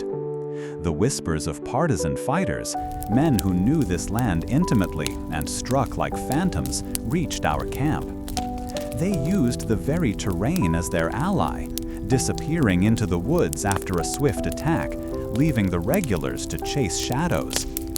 I recall hearing tales of a local farmer, a man named Elias, who had supposedly ambushed a patrol simply by knowing which ancient oak tree held the sweetest, most sought-after peaches, using its shade to mask his approach.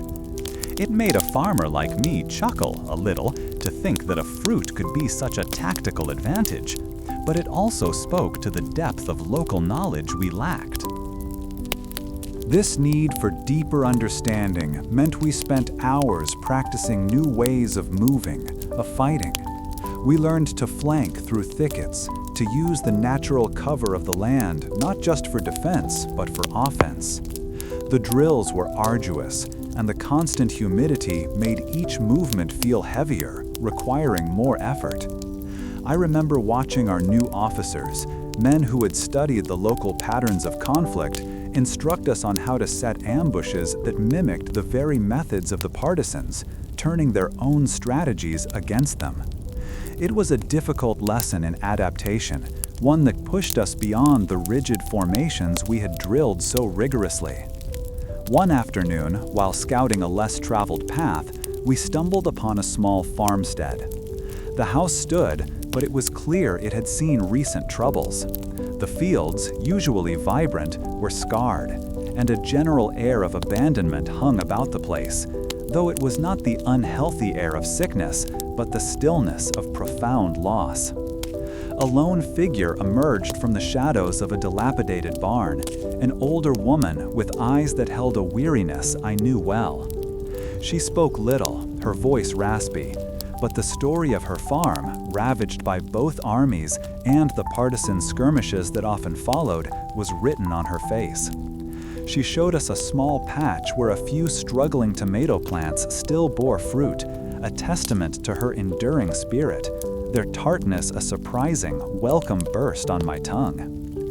This encounter reinforced the idea that our fight was not just against a foreign power, but a battle for the very soul of these lands, for the people who called them home. The general scholarly debate of the time often centered on whether these southern campaigns were truly won through grand strategy or through the sheer tenacity of individuals and irregular forces. Seeing the state of that farm and hearing the quiet dignity of its owner, I began to understand that perhaps it was a blend of both, a complex tapestry woven with threads of grand design and intimate knowledge of the earth. My own expertise in making things grow, honed on my father's farm, started to find new applications here, though the soil was different, richer and redder than the loam of Massachusetts. I found myself observing how the local vegetation thrived, how the rain seeped into the ground, and how the smaller creatures adapted. This practical knowledge, seemingly divorced from the military arts, proved unexpectedly valuable. It allowed me to anticipate certain terrain features, to understand which areas might become impassable after a heavy rain, and to even identify edible plants when rations ran thin, though my comrades often joked that my foraging was more about finding the plumpest peaches than anything truly sustenance-sustaining. The constant low hum of mosquitoes became a persistent annoyance, a sound that grated on the nerves more than any distant cannon fire. Their tiny bites left itchy welts that were maddeningly difficult to ignore, especially during long marches or while trying to maintain the delicate mechanics of my musket. We developed little rituals, smearing mud on our exposed skin or tying damp cloths around our ankles and wrists, anything to ward off the relentless buzzing and biting. It was a small, everyday battle that underscored the larger conflict we were engaged in, a constant reminder of the pervasive discomforts of this southern land. The need for proficiency in conserving ammunition was something I took to heart. I learned to clean my weapon meticulously, ensuring it was always ready, but also to aim with absolute focus, to make every shot count. One of our sergeants, a man who had seen service from the very beginning, taught us a trick, using a bit of beeswax to lubricate the ramrod, making it slide more smoothly and allowing for a faster reload. He claimed it was a trick he learned from a trapper, a bit of frontier ingenuity that was as vital to our survival as any formal training. It was these small, practical lessons, passed from one man to another, that truly built our capability. As the weeks turned into months, the rhythm of this new campaign settled upon us. We learned to read the subtle signs of the land, to anticipate the movements of the enemy through the rustle of leaves or the call of a particular bird. The partisans, while elusive, were not always unseen. We had one sharp skirmish, a brief, brutal exchange in a pine forest. The crackle of muskets was sharp and immediate, the smell of gunpowder, a familiar but still unpleasant sensation that burned the throat. I remember seeing a British officer, his red coat a stark, foolish beacon against the green, fall from his horse as a well-aimed shot found its mark. The overall impact of these experiences was to transform us from mere soldiers into something more akin to seasoned woodsmen, adaptable and resourceful. The initial shock of being so far from home and facing such different challenges had long since faded, replaced by a grim determination and a growing sense of self-reliance. We were no longer just farmers called to arms, we were becoming soldiers forged in the crucible of a new and unforgiving landscape, learning to survive and fight in ways we had never imagined back in the quiet fields of Massachusetts. This constant adaptation, this push to be better, had tested me in ways I was only beginning to grasp. The air here at Yorktown buzzed with a different kind of energy than I'd ever felt before. It wasn't the anxious anticipation of impending battle, nor the weary resignation of a long siege. Instead, a current of determined purpose ran through the encampment, each soldier and officer moving with a focus that suggested the end was not just possible, but within reach. For years, my hands had known the feel of soil and the heft of a plow, but now they were accustomed to the cool, polished wood of my musket, its weight a familiar presence. The sounds that now filled my ears were not the gentle bleating of sheep from my father's farm, but the distant, rhythmic rumble of cannon, a sound that had become both terrifying and strangely reassuring. Across the lines, the British forces under Cornwallis were hemmed in, their ships anchored in the river, their troops confined to the town. Our own lines stretched for miles, a crescent of determined men, French allies standing shoulder to shoulder with us. I felt the rough wool of my uniform against my skin, a constant reminder of the journey that had brought me from those Massachusetts fields to this Virginia soil. Each day brought the steady work of digging trenches, bringing supplies forward, and maintaining the steady, watchful stance that had become second nature. The knowledge that General Washington himself rode among us, his presence a steadying force, lent a particular gravity to our endeavors. The sustained bombardment was a constant presence, a deep, guttural roar that seemed to vibrate through the very earth beneath my boots. It wasn't the sharp cracks of musket fire we had endured at Bunker Hill, nor the sporadic exchanges of the southern skirmishes. This was a deliberate, grinding application of force, designed to wear down the enemy's defenses. I remember watching the flashes of light erupt from our batteries and seeing the answering puffs of smoke from their positions, a grim exchange that continued day and night. The smell of spent powder, acrid and familiar, often stung my nostrils, a constant companion to the effort of breathing. The days bled into one another, marked by the changing patterns of the shelling and the subtle shifts in our own positioning.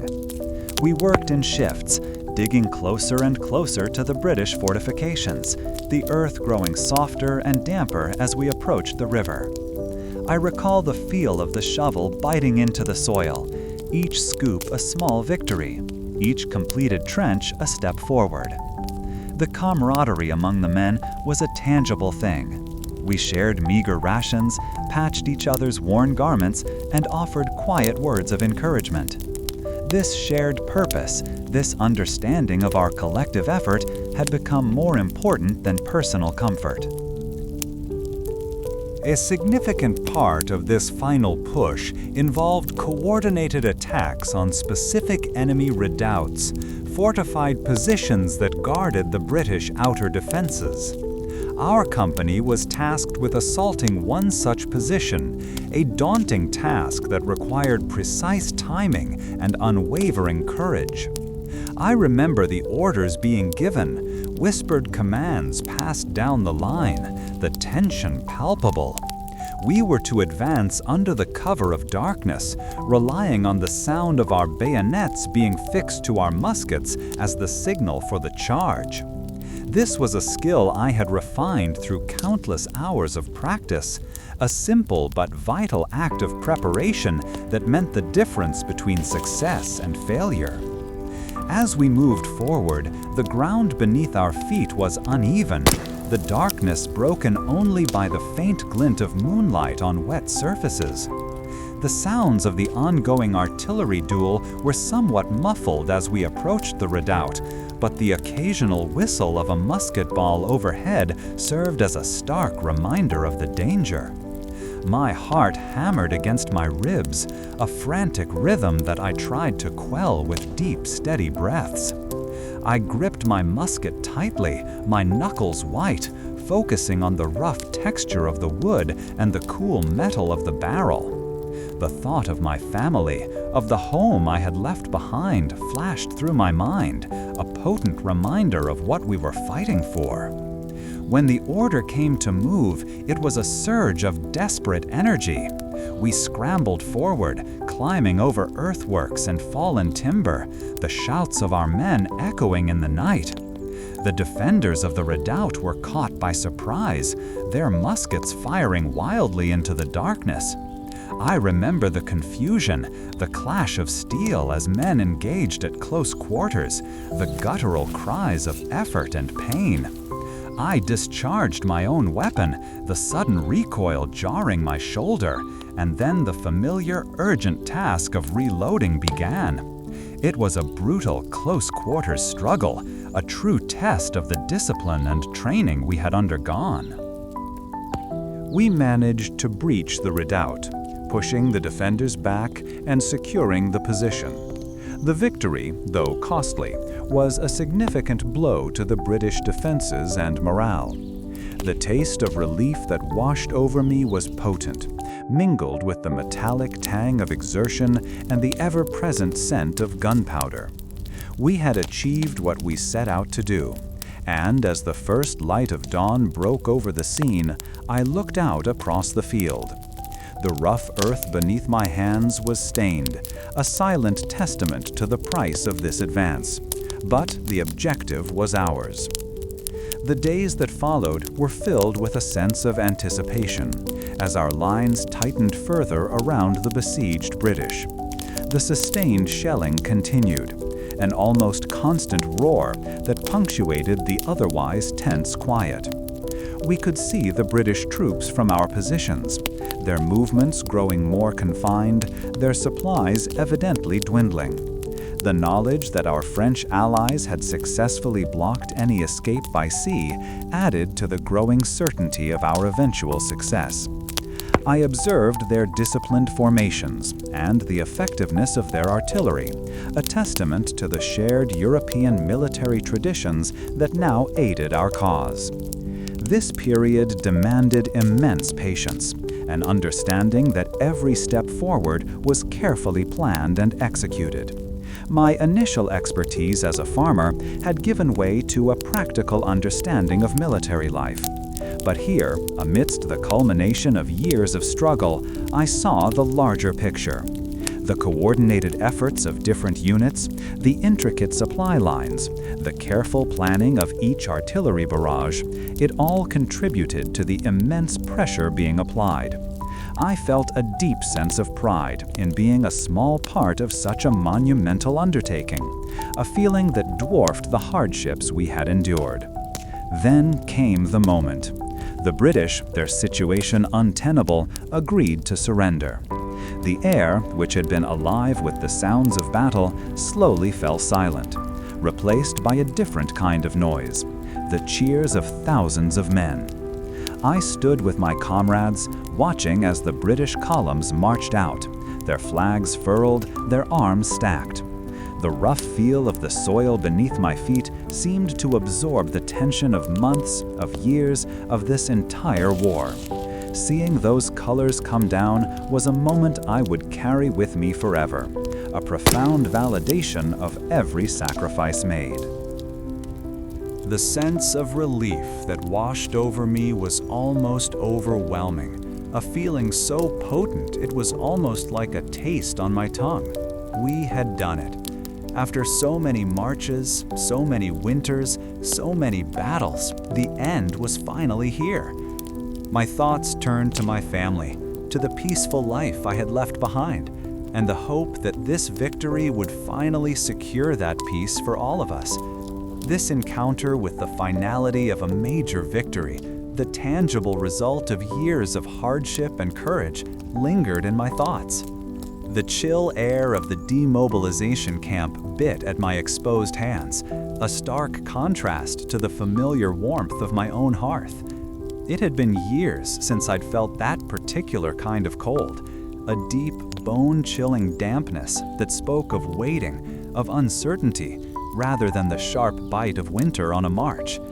Now, the waiting was different.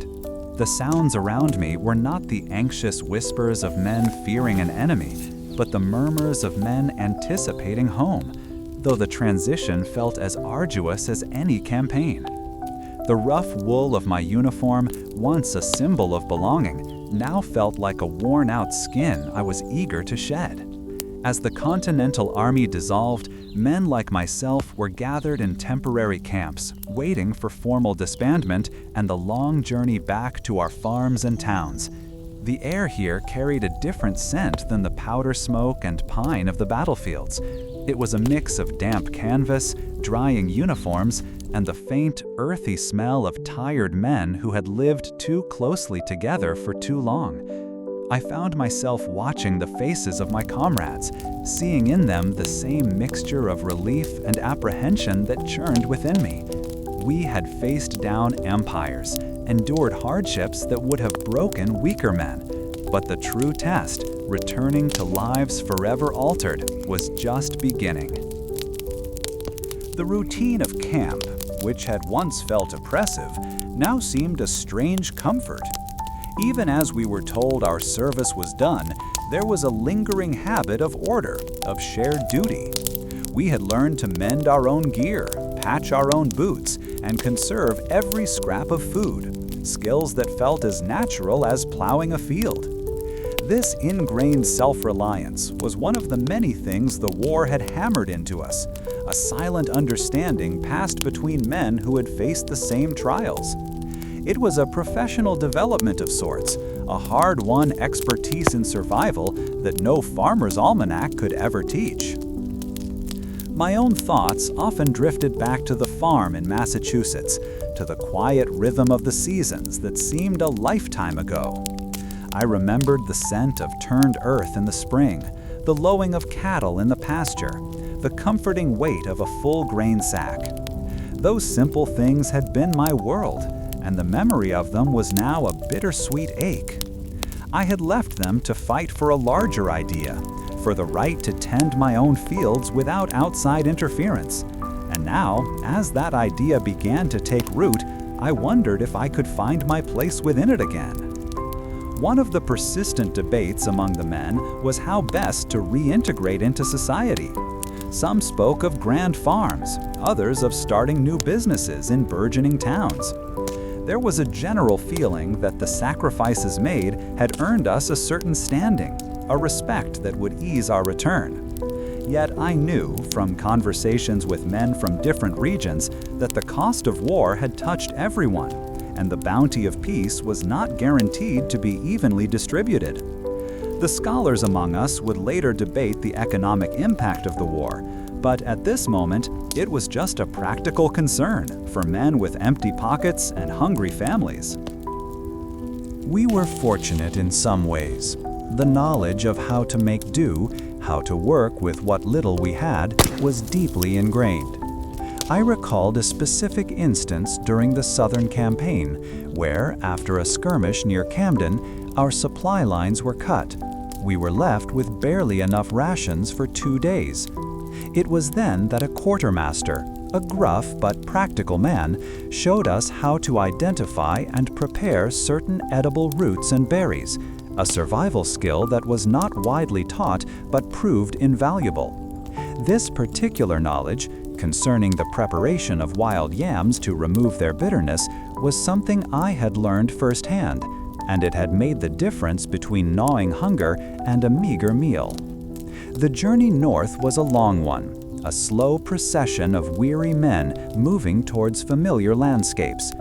Each mile brought a new wave of memories, of faces I would never see again. I thought of the young man from Connecticut who had shared his last biscuit with me before that terrible day at Brandywine, his eyes wide with youthful apprehension. He had fallen then, his dreams of returning to his family evaporating on that blood-soaked field.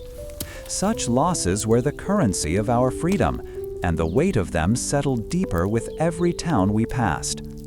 We encountered a traveling merchant heading south, his wagon laden with goods. He spoke of the continued demand for American-made wares, of the opportunities opening up now that the ports were freer from British control. This mainstream historical fact that trade began to flourish rapidly after the war offered a tangible hope for the future. He also shared a rather unusual detail, a rumor that some soldiers upon returning were finding their farms overgrown and their livestock scattered due to neglect or outright theft by loyalists who had remained. This quirk of post-war life meant that our return might not be a simple homecoming, but a battle for our own homesteads. The texture of the earth beneath my worn boots began to change as we moved north, becoming more familiar. The scent of pine and damp earth a comforting balm. It was a smell that spoke of home, but now it was tinged with the scent of gunpowder and the memory of countless nights spent under open skies. Even the rustle of leaves sounded different. No longer the subtle rustle of wind through trees, but the sharp crackle that had often heralded danger. My own worn clothing, patched and faded, felt like a second skin, a testament to the years I had spent wearing it. One particular evening, as we made camp near the Delaware River, I sat watching the firelight flicker on the faces of the men around me. We spoke little, each lost in his own thoughts of home, of what awaited us. There was a quiet camaraderie, a shared understanding that transcended words. We had faced the crucible and emerged, not unscathed, but stronger. The years of marching, of fighting, of enduring had forged something unbreakable within us, a quiet resilience that I knew would serve me well. The taste of the slightly smoky water from our canteens, shared among friends, was as comforting as any feast. As the demobilization proceeded, the formal paperwork was a small thing compared to the vastness of the changes within us. I received my discharge papers, the ink still fresh on the parchment. It felt strange, this official end to years of constant struggle. Yet as I looked at the familiar landscape unfolding before me, the rolling hills and verdant fields of Massachusetts, I knew my journey was far from over. I had seen the world through the eyes of a soldier, learned lessons in courage and sacrifice that no civilian life could offer. I carried the weight of my experiences, the ghosts of fallen comrades, but also the quiet satisfaction of having played my part. This profound personal growth meant that returning home would be a new kind of undertaking. The familiarity of the road back to my own farm was almost overwhelming.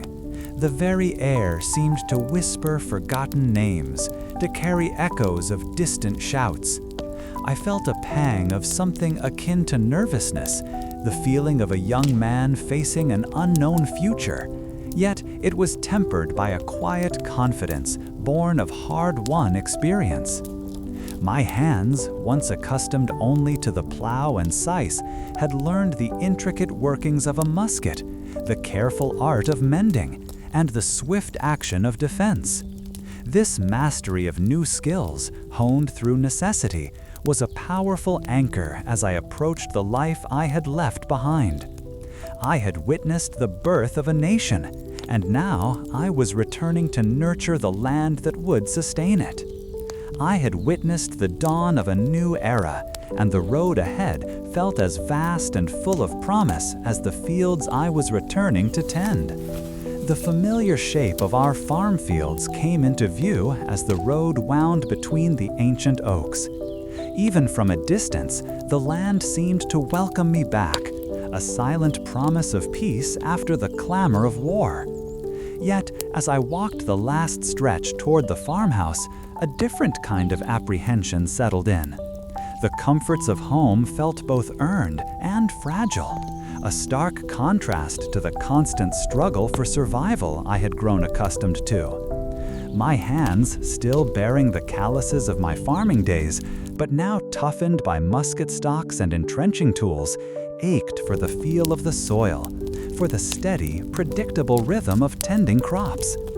I found myself wondering if the discipline and resourcefulness that saw us through bitter winters and desperate battles could truly be applied to the gentle demands of peacetime farming. The quiet life I had left behind now seemed like a distant memory, a time when my greatest concerns were the weather and the market prices, not the survival of a nation.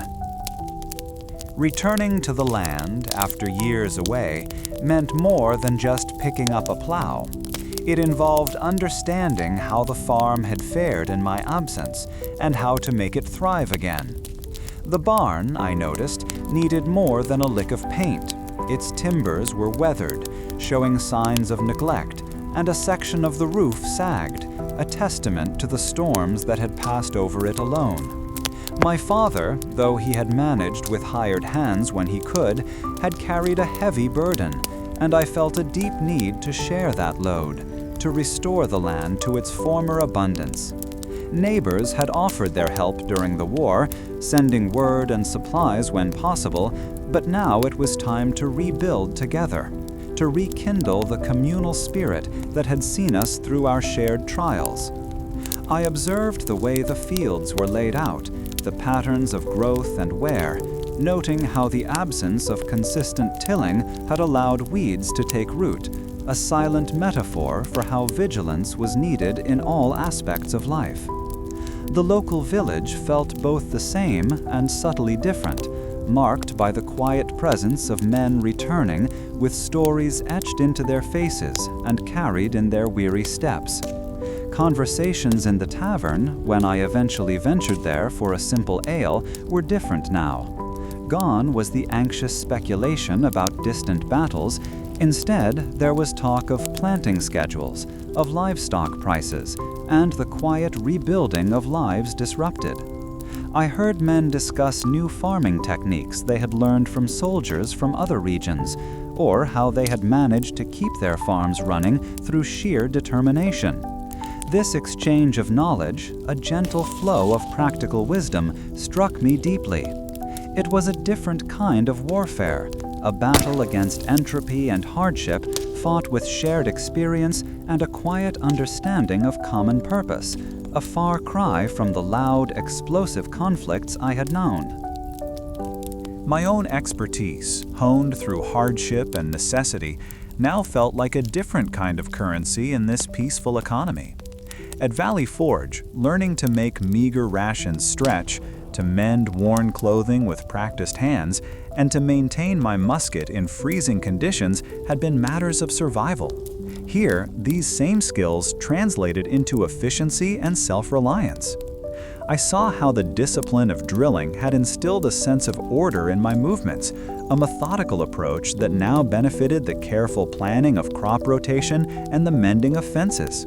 The resourcefulness that allowed us to find shelter in the woods or forage for sustenance was directly applicable to finding innovative ways to improve our farm's yield or repair broken equipment. It was a quiet, practical application of the lessons learned in the crucible of war. One afternoon, while examining a patch of ground that had been particularly ravaged by infrequent care, I found myself contemplating the nature of resilience. The soil here was compacted, its natural fertility diminished, yet the stubborn persistence of a few wild grasses pushing through the hardened earth offered a quiet lesson. It reminded me of Baron von Steuben's tireless efforts at Valley Forge, drilling raw recruits into a cohesive fighting force, transforming despair into a disciplined resolve. He had shown us that even in the most challenging circumstances, with the right methods and unwavering dedication, growth and improvement were possible. That same principle, I realized, applied to this land, just as it applied to rebuilding the lives of the men who had served. The process of preparing the soil for the spring planting required a focused, almost meditative effort that soothed the restless spirit within me. As I worked the earth with my hoe, the familiar weight and balance of the tool felt deeply comforting, a connection to the life I had always known. Each swing was measured, deliberate, not born of desperation, but of careful intent. I found myself thinking about the men I had marched with, the shared rations, the whispered hopes for home. The ache in my muscles after a long day was a good ache, a testament to physical labor, not the bone-deep weariness of exhaustion and fear. This quiet exertion, this tangible effort to bring forth life from the ground, was a profound antidote to the destructive forces I had witnessed. The sweet scent of ripening apples from the orchard, a fragrance that had always signaled abundance and the turning of the seasons, now carried a deeper resonance. It spoke of continuity, of cycles unbroken by war, and of the simple bounty that the land provided when properly tended. This sweetness was a stark contrast to the often bitter tastes I had grown accustomed to, the harshness of emergency rations or the metallic tang of fear in my mouth during battle. My own hands, roughened and scarred from years of service, moved with a new purpose, not wielding a musket, but guiding the hoe, coaxing life from the earth with practiced care. These sensations, the feel of the tools, the scent of the orchard, the satisfying work of my own hands were the very things I had fought for, the quiet freedoms of a life rooted in peace and productivity. My neighbors, too, were in various stages of this post-war reintegration, each with their own stories of hardship and return.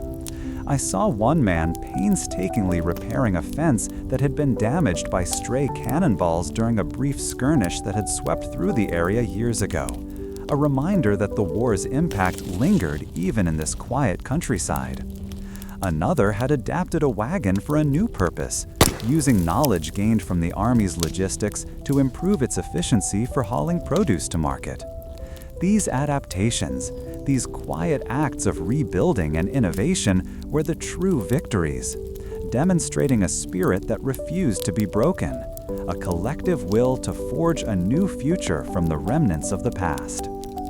As I worked the land, I sometimes found myself humming old tunes or recounting silently moments from the campaign trail. These recollections were not meant for public discourse, not grand pronouncements of valor, but quiet acknowledgments of shared experience. They were the memories of camaraderie forged in the face of adversity, the small acts of kindness exchanged between weary soldiers, the shared understanding that transcended words. This internal reflection was not about seeking glory, but about processing the profound shifts that had occurred within me, understanding how those experiences had shaped my perspective on life, on community, and on the enduring value of peace. The community itself was a testament to this enduring spirit, a collection of individuals who had faced their own trials and emerged with a renewed appreciation for their shared existence. There was a quiet dignity in their efforts, a collective understanding that the true work of building a nation began not with grand declarations, but with the steady, persistent tending of homes and livelihoods.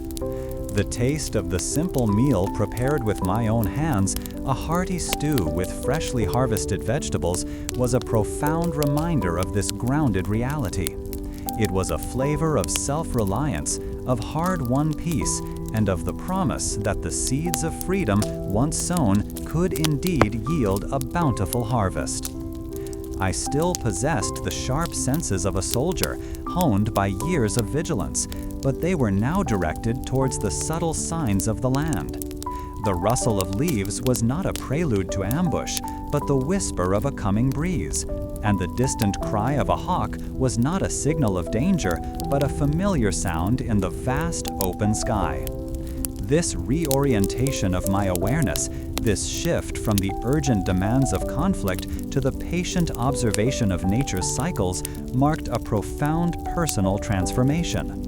The lessons of perseverance, adaptability, and the quiet strength found in community were now the bedrock upon which I built my hopes for the future, planting new seeds for a nation reborn. My soldier's eye for detail had led me to this unexpected moment of peace. As the embers of our shared journey through the American Revolution, A Soldier's Tale, softly fade, let the quiet rhythm of camp life and the distant murmur of distant cannon fire lull you into a deep and peaceful slumber. Imagine our revolutionary soldier, after a long day's march, perhaps finding solace by a crackling fire, the faint scent of wood smoke a familiar comfort. Think of the camaraderie shared, the whispered hopes for freedom exchanged under a canopy of stars, and the quiet resilience that saw them through the hardships of Valley Forge, the stirring bravery at Trenton, and the determined spirit that faced the challenges of Yorktown. These were men who faced immense trials, yet their stories remind us of the enduring power of conviction. Now, as you drift, let the weight of their struggles lighten, replaced by the gentle reassurance of peace. May your dreams be as tranquil as a silent bivouac, as profound as a shared whisper of liberty, and as comforting as a warm blanket on a crisp night. Rest now, knowing that the echoes of their courage are woven into the very fabric of our present. Sleep well.